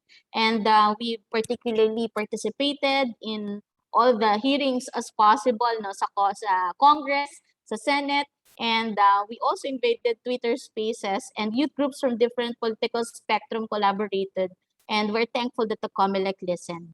So voters education, while addressing misinformation, especially in the digital platforms like Facebook, Twitter, TikTok, so we pivot our campaigns dahil matatapos na ang voters registration sa Saturday, to voters education and empowerment to schools and communities, led by our coalition partners like the Ayala Young Leaders through their Bilang Kabataan campaigns, PH Leads Marka PH campaigns, focuses in Southern Luzon and Central Visayas. Good Gov PH, it's also a part of our coalition with their Simulan Natin campaign and the National Society of Parliamentarians Advocacy Lab. So there are a lot of youth organizations doing their share on voters, education, and empowerment. Actually, we wanted to call it voters empowerment rather than education because we know the context of parang sinasabi natin, bakit di pa kami educated? Di ba educated ang vote namin? So we want to shift that perspective na yung ibalik muli yung kapangyarihan ng isang boto nila. That's why we want them to feel empowered that their one vote really counts. Yun. And of course, youth agenda building. Youth-led on its own and partners implemented 29 local youth assemblies nationwide. So maraming mga kabataan na nag-participate dito to gather the issues and concerns of the youth and propose policies and programs. Actually, it will matter pagpunta dun sa susunod na cycle, which is the election period. So sa ngayon pa lang, no, nakikita natin na a lot of young people, nagsisimula silang mag-join sa mga partisan and non-partisan campaigns. Ang biruan nga namin sa aming coalition, mukhang nauubos yung mga non-partisan youth organizations because they are starting to take a stand, join partisan groups to do their campaigns. And that is good. We want young people to be political because it's not bad. It's actually good. When young people started to decide na dapat ganito ang klase ng pamumuno and dapat ganito rin yung klase ng campaign, especially this the time of the pandemic. And we hope that we continue to fight fake news. Ayan. There will be a series of trainings that the young people can participate, and which our program also provide opportunities to also be part of those series of trainings on digital inclusion, reporting of misinformation, fake news, fact-checking, among others. So later on, we will provide our contact information so that those who are watching, especially those working in the youth sector, can also participate. And of course, this is very important. Engage in candidates fora, dialogue, town hall debates, or meetings. And while we have our own town hall debates through our partner Tatak Botante and now PH, we call it Ang Pagsusuri.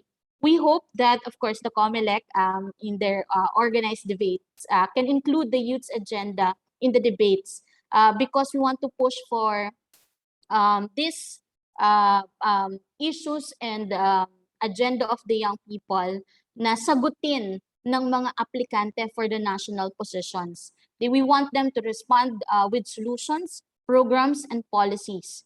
And while the importance of national debates cannot be discounted, importante rin, Paco, that local debates through the help of the Integrated Bar of the Philippines, the school's legal aid, kasi alam naman natin, politics is always local, no? At nakita natin ngayong pandemic, the response is also local. So, importante din na makilatis natin yung mga local applicants sa mga local positions and their programs and policies as well. Like what Prof. Araw shared a while ago, confrontational questions must be asked because it's we will benefit or suffer from those programs and policies in the next 3 to 6 years. And this is also one way to engage the young people, this role on election monitoring. So youth-led will also be providing spaces for what we call election monitoring hubs, local and national, and to also report, especially online, yung violation ng mga electoral laws and COMELEC rules and regulations because there are templates available and legal help that are also available. The next speaker is also one of our partners, Lente, so they can also help with that. And of course, volunteer with PPCRV, NAMFREL, and Lente. So na-share naman nila kanina kung ano yung mga spaces din na pwede tayong mag-volunteer sa kanila. And lastly, ito yung pinakamahalaga sa election period at dito tayo medyo kinukulang sa mga kabataan. Prepare our election checklist, show up, and vote. Yan kasi nakakalimutan natin. Based sa mga election data din, no, mababa yung participation of the young people during election day. And we don't know the reason, perhaps at school or work or something else is more, but voting on election day is more important. Ang dami nating ginawang campaigns prior to the election, tapos yung mismong araw, we fail to show up. So that's the challenge, no? Yung nudge to vote. Ayan, kukulitin talaga natin yung ating mga kabataan na 52% tayo. So kung makakaboto tayo lahat and we vote responsibly, definitely we can, dictate and chart our kumbaga direksyon ng ating governance. And syempre, hindi lang eleksyon ng pagkakataon para makilahok sa mga kabataan. Although the elections are very important, mas madaming pagkakataon after election. And this is, of course, engaging with the formal and non-formal governance processes. And we must also take part in the review and assessment. Hindi pwedeng bago at during election lang tayo makikipparticipate ng mga kabataan. Importante yung review and assessment, yung campaign promise monitoring. Yung kanina na mga sinabi natin na youth agenda that we want the candidates to take on, dapat minomonitor natin yan. And Youth Led with our program also provides for this opportunity, like the empowerment engagement of youth networks to participate in governance processes like the local youth development councils, the Sangguniang Kabataan, and the different spaces for participation of the young people. And ito isa sa mga favorite namin no, na nadi-discuss ni Director James, itong pag-lobby and repeal ng amendment of election laws. Kasi hihintayin na naman natin yung voters registration period to talk about why we cannot amend or repeal the requirement to personally appear before your election officer para you can take your biometrics para nun ma-register ka. So we need to harmonize the Voters Registration Act and the automated election law. So we hope that the young people will continue to campaign for this even after election or even if it's not an election period. So post-election, there are a lot of opportunities where the young people can participate. And lastly, start them young. Ayan. So meron din kaming in the Youth-Led or Youth Leadership for Democracy, Civica Hubs and Project Citizen. So ito ay program para sa mga junior and senior high where young people can also participate as early as their high school year para malaman nila paano ba sila makikilahok sa mga civic spaces and how on their own they can be responsible citizens. Ayan. So next slide please. Next slide please. Hello. Ayan, so ito yung mga kinukwento ko kanina, no?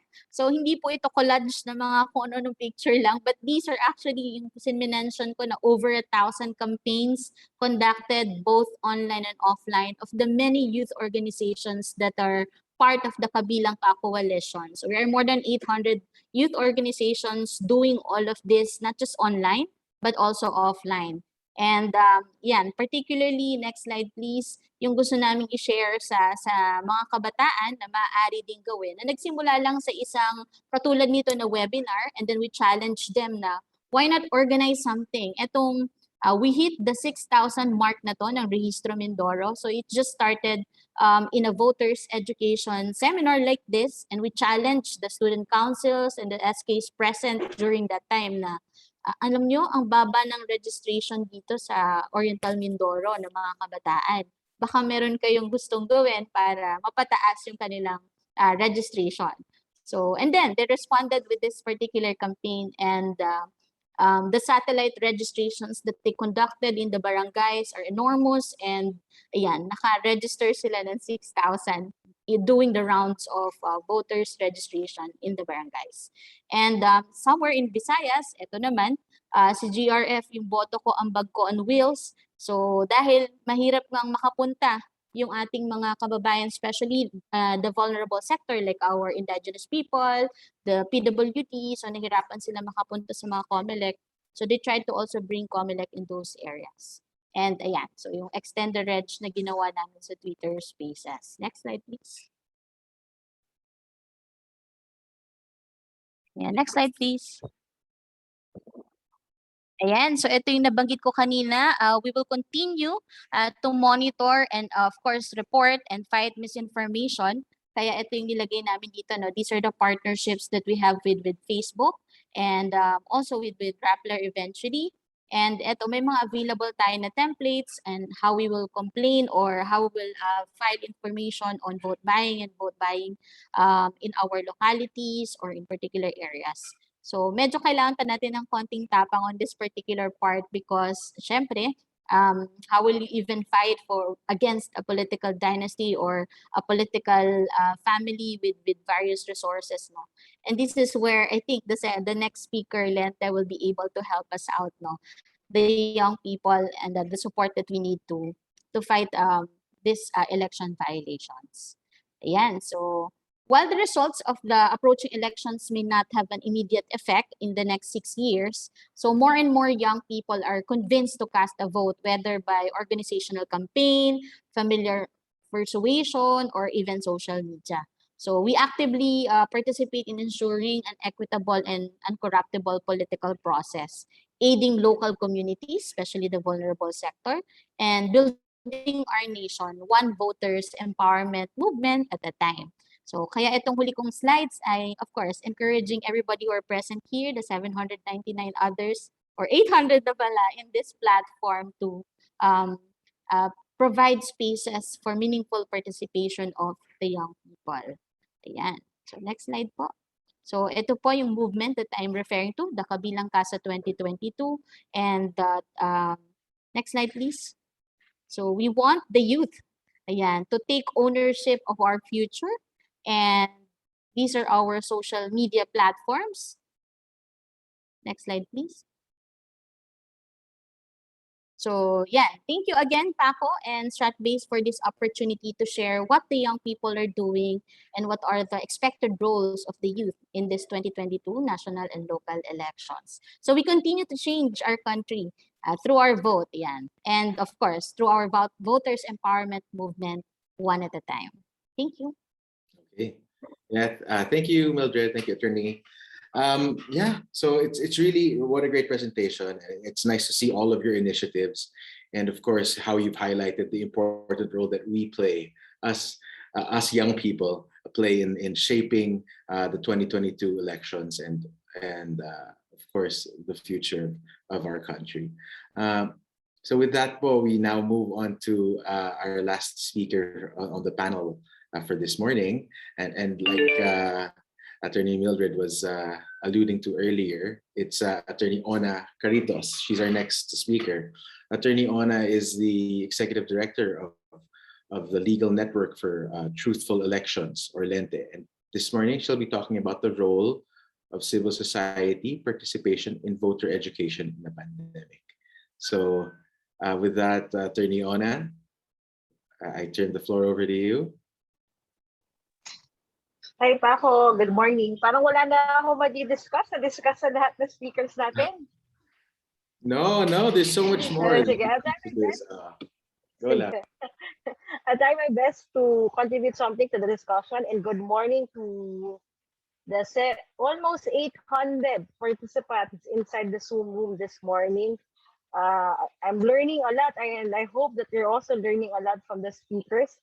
From our speakers this morning. So thank you po to Stratbase ADRi for giving us this opportunity to be with this distinguished panel of speakers and to present our views to conduct public education or voter education, as we always call it, or as we properly call it during a pandemic. And promise ko to all our participants and viewers inside the Zoom room this morning, I'll make it quick and just listen to me for the next 10 minutes. Okay. So I hope you're seeing my screen now. And the topic assigned to me is conducting public education in a pandemic. And I'm Attorney Ona. I'm from the group LENTE, katulad nga na sinasabi ni Attorney Dred earlier. I'm from LENTE, and LENTE stands for Legal Network for Truthful Elections. We are a legal organization, a non-partisan nationwide network of lawyers, law students, paralegals, engaged to do election work. And you can get to know more LENTE, my organization, by checking out our accounts in Facebook, Twitter, Instagram, and our website. So just search LENTE Philippines and makikita nyo agad kami doon. Parang to be constructed pa yung TikTok namin kasi balita ko madami kabataan, or siguro half of our participants inside the Zoom room this morning have TikTok accounts, so kailangan namin mag-keep up with the times. Ikaw ba, Paco, meron ka bang TikTok?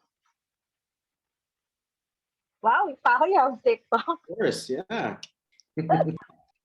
Thank you, Paco. Sige, so that's the next platform that LENTE hopefully will be present in time, hopefully in time for our elections next year. And let me just share our Palawan experience. And the pictures that you are watching or that you are seeing right now, of course, the COMELEC has its partnership with TikTok.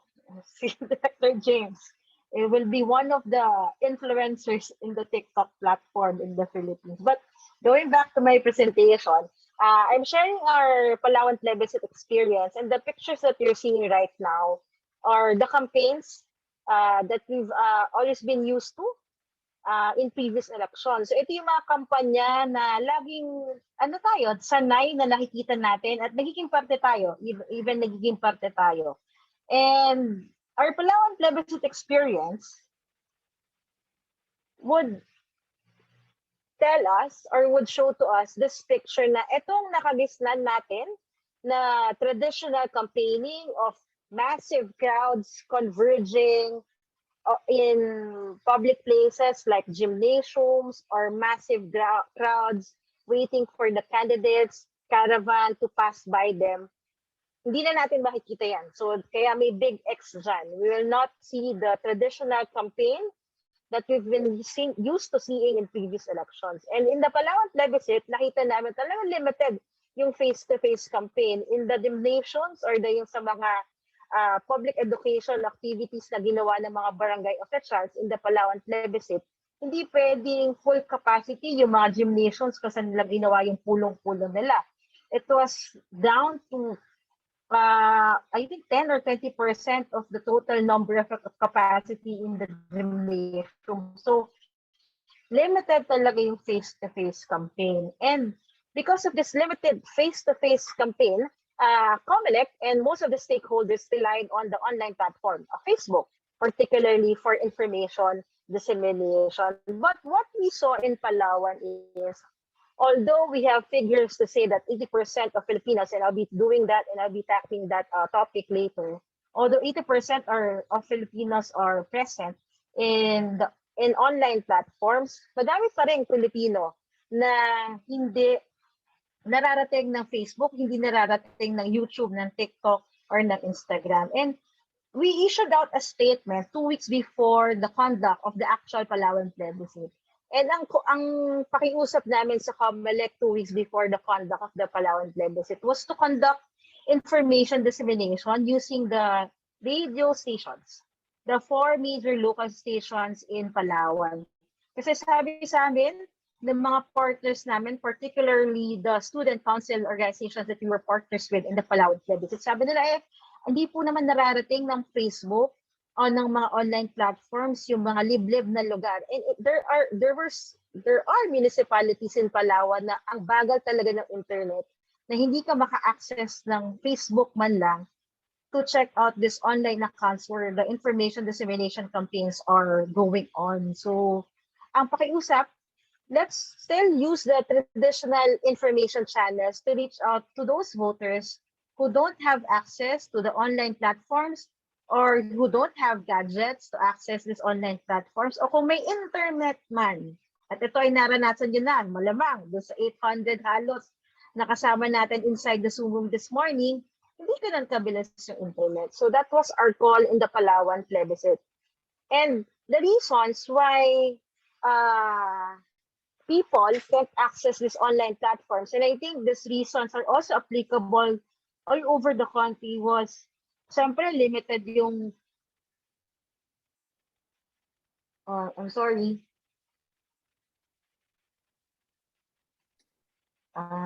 Siyempre limited yung face-to-face interaction. So Palaweños did not have access to the online platforms. There was no local television channel.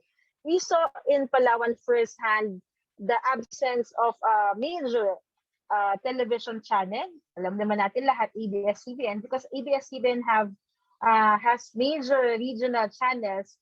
The lack of franchise of ABS-CBN contributed to the lack of information of Palaweños, kasi yung go-to information channel nila ay TV aside from the radio. But with the absence of the ABS-CBN regional channel, wala na rin silang pupuntahan. So wala silang online access, wala silang TV access, ang natira na lang radyo. So people, and in a survey, nakita rin naman natin, 50% pa rin ng Filipinos use the radio. So our experience in Palawan would show us and would tell us na kailangan pa rin, aside from relying on the online platforms because of the ongoing pandemic, we still need to use the traditional information channels, most especially the radio. Kasi yung radyo pa rin daw ang pinakikinggan ng mga tao habang nagtatrabaho sila, habang sila ay nagsasaka, habang sila ay nangingisda, lalo na yung mga local radio channels. So yun. And Ito ay nabanggit na earlier by some of our speakers, but let me just reiterate this data or these figures. Yung total population ng Pilipinas January 2021 was 110.3 million. Out of the 110 million, 67% of our total population are internet users, or 73.91 million. And yung active social media users natin, 89 million, so or 80.7% of our total population. And yung time spent using social media, yung age ng mga users is 16 to 64, 4 hours, 15 minutes. I think the highest in terms of social media usage in the world. Or if hindi tayo yung highest, we belong to the top 3 or top 5 of internet or social media usage in the world. So yan, with this data, kailangan din natin malaman na ang mga Pilipino, 99.4% of the internet users from the age of 16 to 64, 99.4% of them watches online videos, or almost 100% watches online videos. And this modality would have an effect on the type of voter education or public education that we hope to do, that we need to do for the upcoming 2022 elections. And 83% watches vlogs. Kaya yung mga influencers natin using the YouTube channel, kaya sila hinahabol ng BIR. Kasi 83%, mantakin niyo yun, 83% of Filipinos watches vlogs. So ang dami talagang nanonood ng mga Pilipino, ng mga influencers natin. Ang laki ng kinikita ng mga vloggers natin. Isipin nyo na lang, that's why the BIR is after them. So, we need to balance between our offline and online activities. Just like what I shared to you earlier in my presentation, in my short presentation, kahit may reliance tayo on the online platforms, and there's a forced migration of political parties and candidates and almost all Filipinos to the online platforms because of the ongoing pandemic, we will not be seeing the usual campaigns that we've always seen in previous elections. But there's always a need to balance between our offline campaigns and our online campaigns. Taking in mind or taking in consideration our Palawan plebiscite experience, I hope you consider and you integrate in your voter education or public education activities na wag lang puro online, because I see a lot of groups doing online work. Yes, mahalaga yung online work, but may 20% ng Filipinas pa rin na disconnected, or we need to reach out for information dissemination and for public education activities for the elections next year. And what can we do moving forward with the issue or the topic of voter education? And I'm sorry, Paco, I went into overtime, 5 minutes na, more than 10 minutes na ako. We need to use videos for voter education. Alam natin yan from the data in the January 2021, na almost 100% of Filipinos or internet users watches videos and watches vlogs. So kailangan gumamit tayo ng video for voter education. Second, we need to utilize video for us to reach out the offline Filipinos, or yung mga hindi masyado nakaka-connect sa internet, or walang gadget, or walang masyado mabilis na internet. So let's utilize the radio, particularly the local radio channels. Kasi meron tayong nationwide radio channels, but we need to also utilize the local radio channels. For those of you who are thinking of doing public education activities, please partner up with your local radio channels. Napaka-importante nun to reach out to the offline Filipinos. And let's expand our voter education topics. Itong picture na to, parang bugbog na yung mga Filipinos or yung mga Pinoy sa mga education topics on how to vote. We've had, 1, 2, 3, 4 automated elections already, and a lot of groups are still doing how to vote. Yes, there is a purpose and there's an importance to doing public education activities on how to vote, but let us expand our voter education topics outside of this procedural topic of voting or voters' education in the elections. And there's also a purpose in doing yung vote wisely ng mga voter education topics. But katulad nung sabi nga ni Dred, and I think narinig ko rin sa Prof. Danny, alam naman ng mga Pilipino how to vote wisely, what values to look out for in the candidates. But may ibang problema sa election sa Pilipinas. And Prof. Danny mentioned that earlier. And we have this major or massive problem of political dynasty. So, I offer to you some of the topics that you can engage in or that you can do for your public education initiatives in the coming months and in the coming weeks. Discuss campaign finance and governance. Discuss what's the relation between how much candidates spend in the elections and the governance that we get after each election. Lagi nga namin sinasabi sa Lente na kung magkano yung ginastos na isang kandidato or kung magkano yung kinontribute ng isang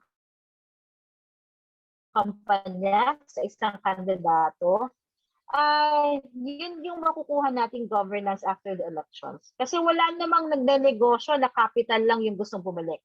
Of course, lahat ng negosyante, so that's in direct relation with campaign finance and governance.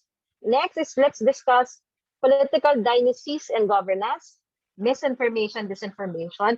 For his elections during COVID, because of the ongoing pandemic, and let me just expand on this, Paco. Yung elections during COVID, we will be seeing new protocols, guidelines for the elections next year. Yung usual na election day conduct natin that we see in previous elections, it will not be the same. And Director James mentioned about the voting simulation, which happened last Saturday. There's a need for people, for groups like us, like strat-based ADRi, to conduct education activities on these new protocols. Because these new protocols would enable all of us to be safe when we vote in the elections next year, and at the same time, prevent disenfranchisement. Because we don't want these new protocols or guidelines to disenfranchise Filipinos. Yun yung pinaka-ayaw natin mangyari, na safe nga tayo, pero ang dami naman Pilipino hindi nakakaboto. So we need to inform people about these new protocols, these new guidelines, para sundin natin. Para hindi makakaboto on election day. Next, we need to talk about the other election. And lastly, and this will be my last point, Paco, we need to talk about the other election in 2022. There's another election in 2022 which people are not talking about. Siyempre, we're so fixated on the presidential elections, the national and local elections this May. We're forgetting the other election, which is the barangay and SK elections in 2022.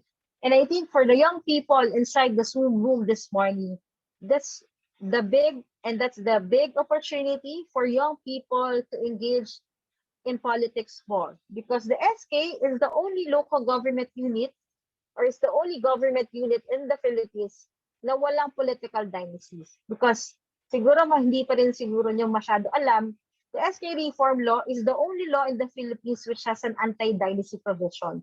So yung dati nating pag-iisip about the SK, naku, tumatakbo lang naman dyan, anak ni Kapitan, anak ni Mayor, wala na yan because of the anti-dynasty provision. So there's a massive opportunity for young people to engage more in our politics, aside from voting, aside from registering to vote in the elections.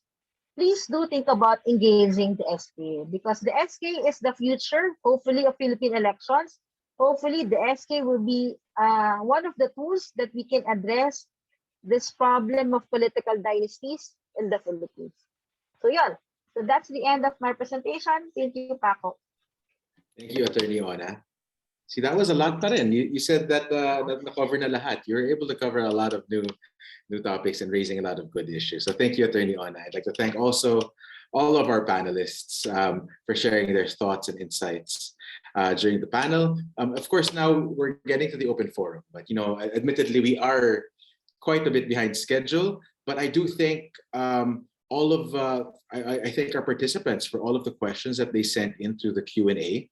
And I also want to equally thank all of our speakers who've actually been engaging and answering these questions through the Q&A function.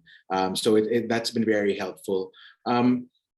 There are a lot of questions still that haven't been answered, but at the same time, most of them are actually directed at Director James, who already had to step out of our event for this morning. But don't worry, we'll be sending copies of these questions to Director James and his office so that they can answer them and get back to you, to us and to you. But with the few minutes that we have left, I did want to ask just a few general questions, perhaps for anybody on our panel. And maybe just to get the conversation going a bit on topics that perhaps we can discuss a bit further in the future. The first is, it is said that Duterte's rise was also a byproduct of the failure of the elite under the Aquino administration. There also seems to be a large pushback against what is called the Dilawan. And we've noticed this as a major narrative now when we monitor social media. As we enter the election season, what lessons can we learn from this, and how can we work together, ensuring that history will not repeat itself? It's a question for anybody.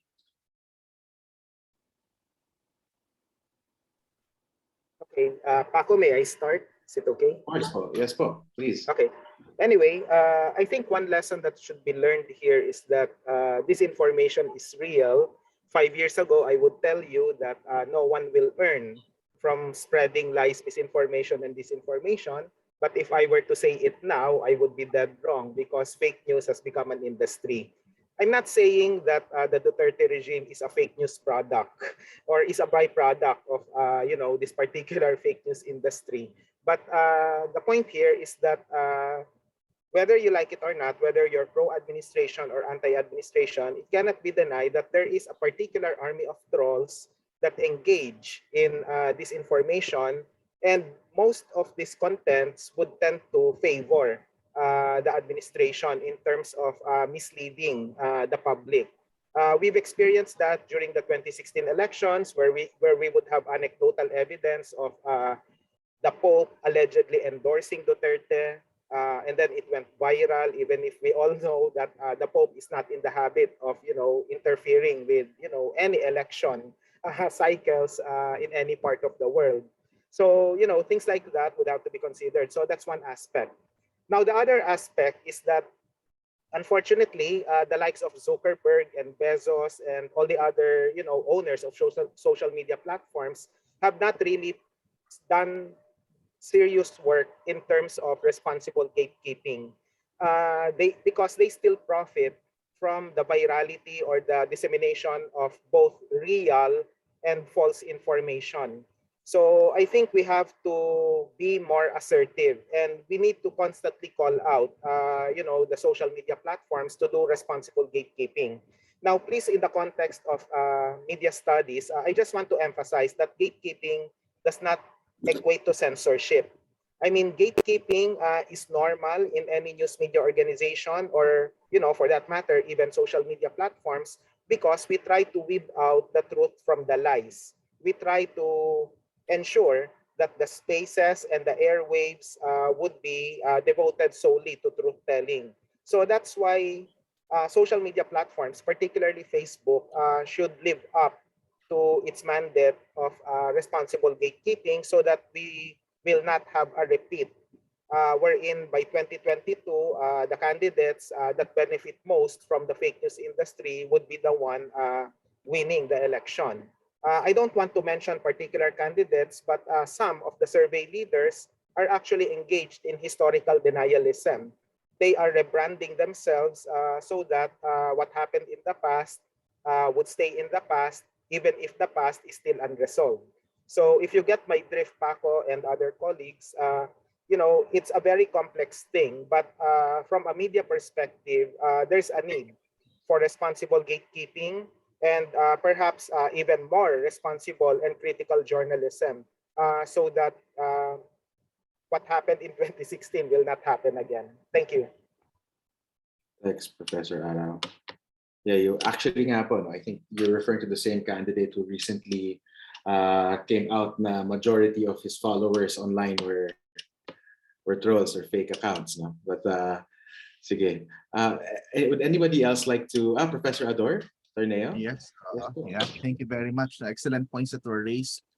If I were to add something, no, let me be a little bit pragmatic, no, in terms of how do we avoid a similar situation. I think there are certain things that we've been taking for granted. We've been taking for granted that we need to kind of re-examine. For example, for a long time, our position or tendency has to be like, I don't know, if we tell the truth, then people will change their minds, no? Or people are going to believe the truth. In one research that we did in 2017, it was published last year, no? The results of our study actually showed that in a highly charged and highly polarized political environment, truth is not as important as partisanship, no? Parang the more partisan people are, the more they are, the less they are likely to change their mind, even if you show them the truth. So yon, one thing. Fact checking in our research has actually very limited impact. It does change some people's minds. Those who are either neutral or have low levels of partisanship, a bit moderate. But the more partisan people are, the less likely they are, I don't know, what you call fact resistant. Even if you show them the fact, if you show them the correct version of history, it will not change their mind. They will not change their mind about their particular political preference, their candidate, no? And we even found out that in the face of facts, or you show them the truth, they are likely to insist that, for example, they are partisan towards a particular political. Oh no. Professor Ador? Professor Torneo? I think Able to communicate and connect with people. Even with all this populism, the power of narratives, no, has been successfully harnessed in the 2016 elections. You know, the story of the miracle of the city in the South, this imaginary city without crimes and orderly. Yeah, no, I think different groups, including those in the opposition, should also learn to really focus on a lot of effort of not simply taking a moral high ground or this is the truth, this is the correct version of history, but really trying to understand and trying to connect more with ordinary Filipinos. No, this is, I think, some of the things that we are lacking, and a lot of the things that we've been taking for granted for some time. An effective campaign or an effective even a presidency, no, an administration will need to develop a lot of trust and a lot of bond with ordinary Filipinos. And whether it's campaign or an administration, very important na nakakonect, hindi nakaseparate yung mga political leaders from the ordinary people. Thank you. great points, Dr. Ador. Would anybody else like to weigh in? Ma'am Mardy? Well, if not, I have this other question here. Ma'am? Yeah, I was Sorry. gonna say I just agree with what Dr. Turnea said. Yeah. Okay, thank you so much.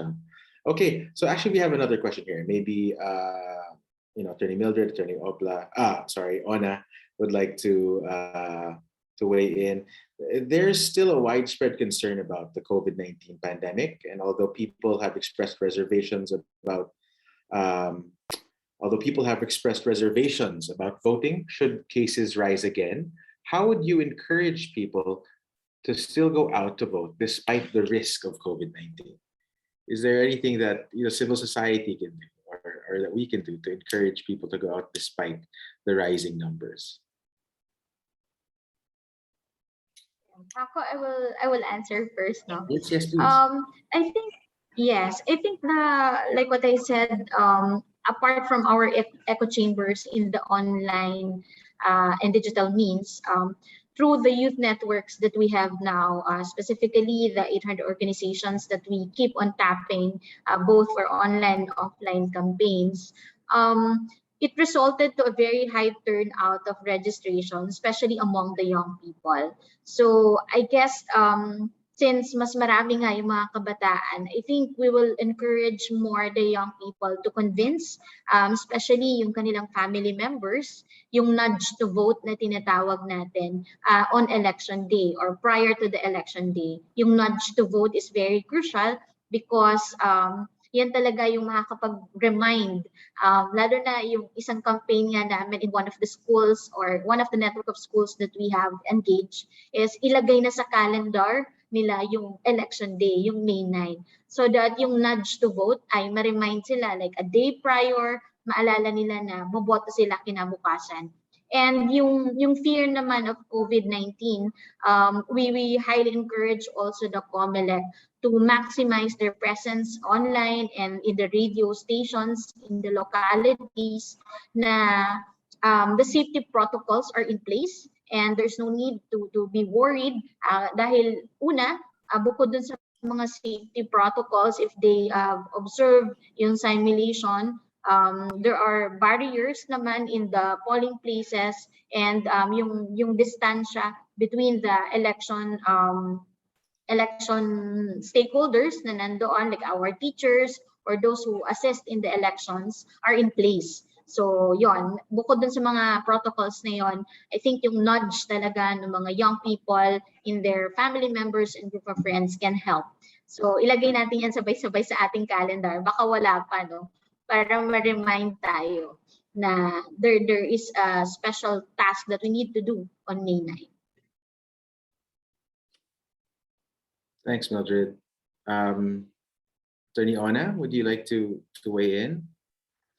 Kasi information dissemination lang, let's help out COMELEC to inform our voters, all electoral stakeholders actually, on the new guidelines or protocols that COMELEC will be implementing to ensure the safety of stakeholders.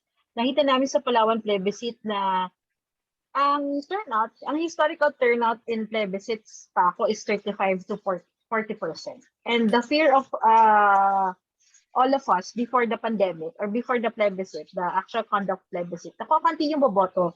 Tapos ang baba na nga nung turnout pag plebiscite, tapos may pandemic pa. We were expecting the lowest voter turnout for a plebiscite exercise. But lo and behold, after the Palawan plebiscite, the turnout was at 60%. So it was one of the highest turnout in plebiscite in the plebiscite electoral exercise in our country. And nakita namin sa Palawan, people were really invested in the Palawan plebiscite. And we're seeing it now. People are invested, are actually fighting left and right for their candidates, for their callers, for the elections next year. So this high interest of people in the elections, we're confident that the turnout will be high next year. We just need to ensure that the people, when they turn out to vote next year, they will be safe. So we need to inform them about the protocols and guidelines that COMELEC will be implementing for them to be safe and for them not to be disenfranchised. Okay, that's it, Paco. All right, thanks, Attorney Ona. Dr. Ador also raised his hand.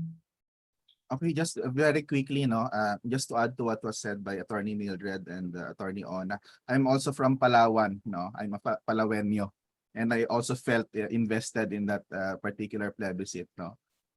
Researchers have shown that in terms of voting behavior, voters engage in a rational process. Most voting studies actually, it's a rational process where voters would engage in some kind of mental cost-benefit analysis of the pros and cons of participating in an election. Obviously, there are certain risks that are involved in participating in an election in a pandemic. But if we're approaching it from communication and trying to engage them or trying to get people to vote perspective, how do we play up? How do we kind of emphasize or note the importance, the significant, the economic speak, the benefit of actually participating in an election? Yan yung parang nabanggit ni Attorney Mildred kanina, yung nudge, we need to really strengthen that, why it's very important that they would actually vote, so that they can kind of balance and look at the possible risk and The second thing has to do with what was mentioned already, effective communication of measures that are available. I think maganda that the COMELEC has adopted a lot of measures, and these would be best communicated effectively in the public, but also within us in the academe, in civil society. I think we might also need to kind of put this information, hindi lang natin iasa sa COMELEC, but also to communicate that these measures are available and that there are ways that they could actually participate. Hindi natin ma-eliminate yung risk, but the risk can be managed and minimized. If we can communicate this effectively, we'd probably be able to overcome the hesitation and, of course, the normal anxiety in voting in a pandemic situation. Okay. Thanks, Dr. Ador. Would anybody else like to share a last few words before I wrap up the short Q&A? Well, yeah, if not, naman po, no? I mean, I think that was a great point to end on. I think when talking about, nudging to vote, discussions such as this are very important. I mean, just by the number of participants we had, I think we peaked at almost 900 earlier. There's real interest in discussions on how to make democracy go on in 2022. Of course, maganda rin yung mga points earlier na na-mention on the need for social media and to raise awareness among the youth and among voters for the safety measures being implemented by COMELEC. So with that, thank you so much, speakers and participants for your questions, and speakers for answering so many of them, not only live through the Q&A, but also through the chat. And with that, I'd like to move on to a closing statement from us here at Strat-Based ADR Institute and Democracy Watch that have organized the organizers for today's virtual town hall discussion. The Philippines is entering a unique period in its history, with its first ever nationwide elections to be conducted in the middle of a pandemic. As such, Democracy Watch calls on every stakeholder in the country to do their part to ensure a free, fair, credible, and safe elections this coming 2022. We call on government to continue the necessary preparations to COVID-proof the polls. This does not just mean on the day implementation of health protocols. Today's pandemic response must be done with urgency and the goal to create a safer environment for voters and volunteers alike by the time the May 2022 elections comes around. We call on the government to test, trace, treat, and vaccinate as much people as possible and as fast as possible. The rest of the world continues to return to a normal. Meanwhile, we in the Philippines are still debating whether face shields are effective or not. The new normal is one that Filipinos have learned to adapt to. Some attribute this to our resilience, but resilience is no excuse for government's sorely lacking pandemic response. Lockdowns alone, ours stands now at over a year and a half, are clearly not enough. In terms of the elections, these lockdowns have robbed Filipinos of over 100 days to be able to register to vote. We thank the Commission on Elections for extending voter registration periods to make up for this lost time, but we also see this as a telltale sign that the pandemic response has hampered certain democratic processes, and this should not be the case.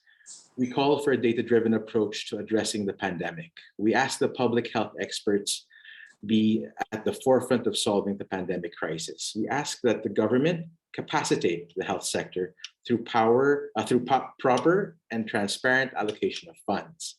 Our frontliners are fighting a long, drawn-out war against the coronavirus, and the government can do much more in supporting them. Beyond this, Democracy Watch calls on stakeholders from civil society, the private sector, the academe, and the media to be vigilant as we enter this election season.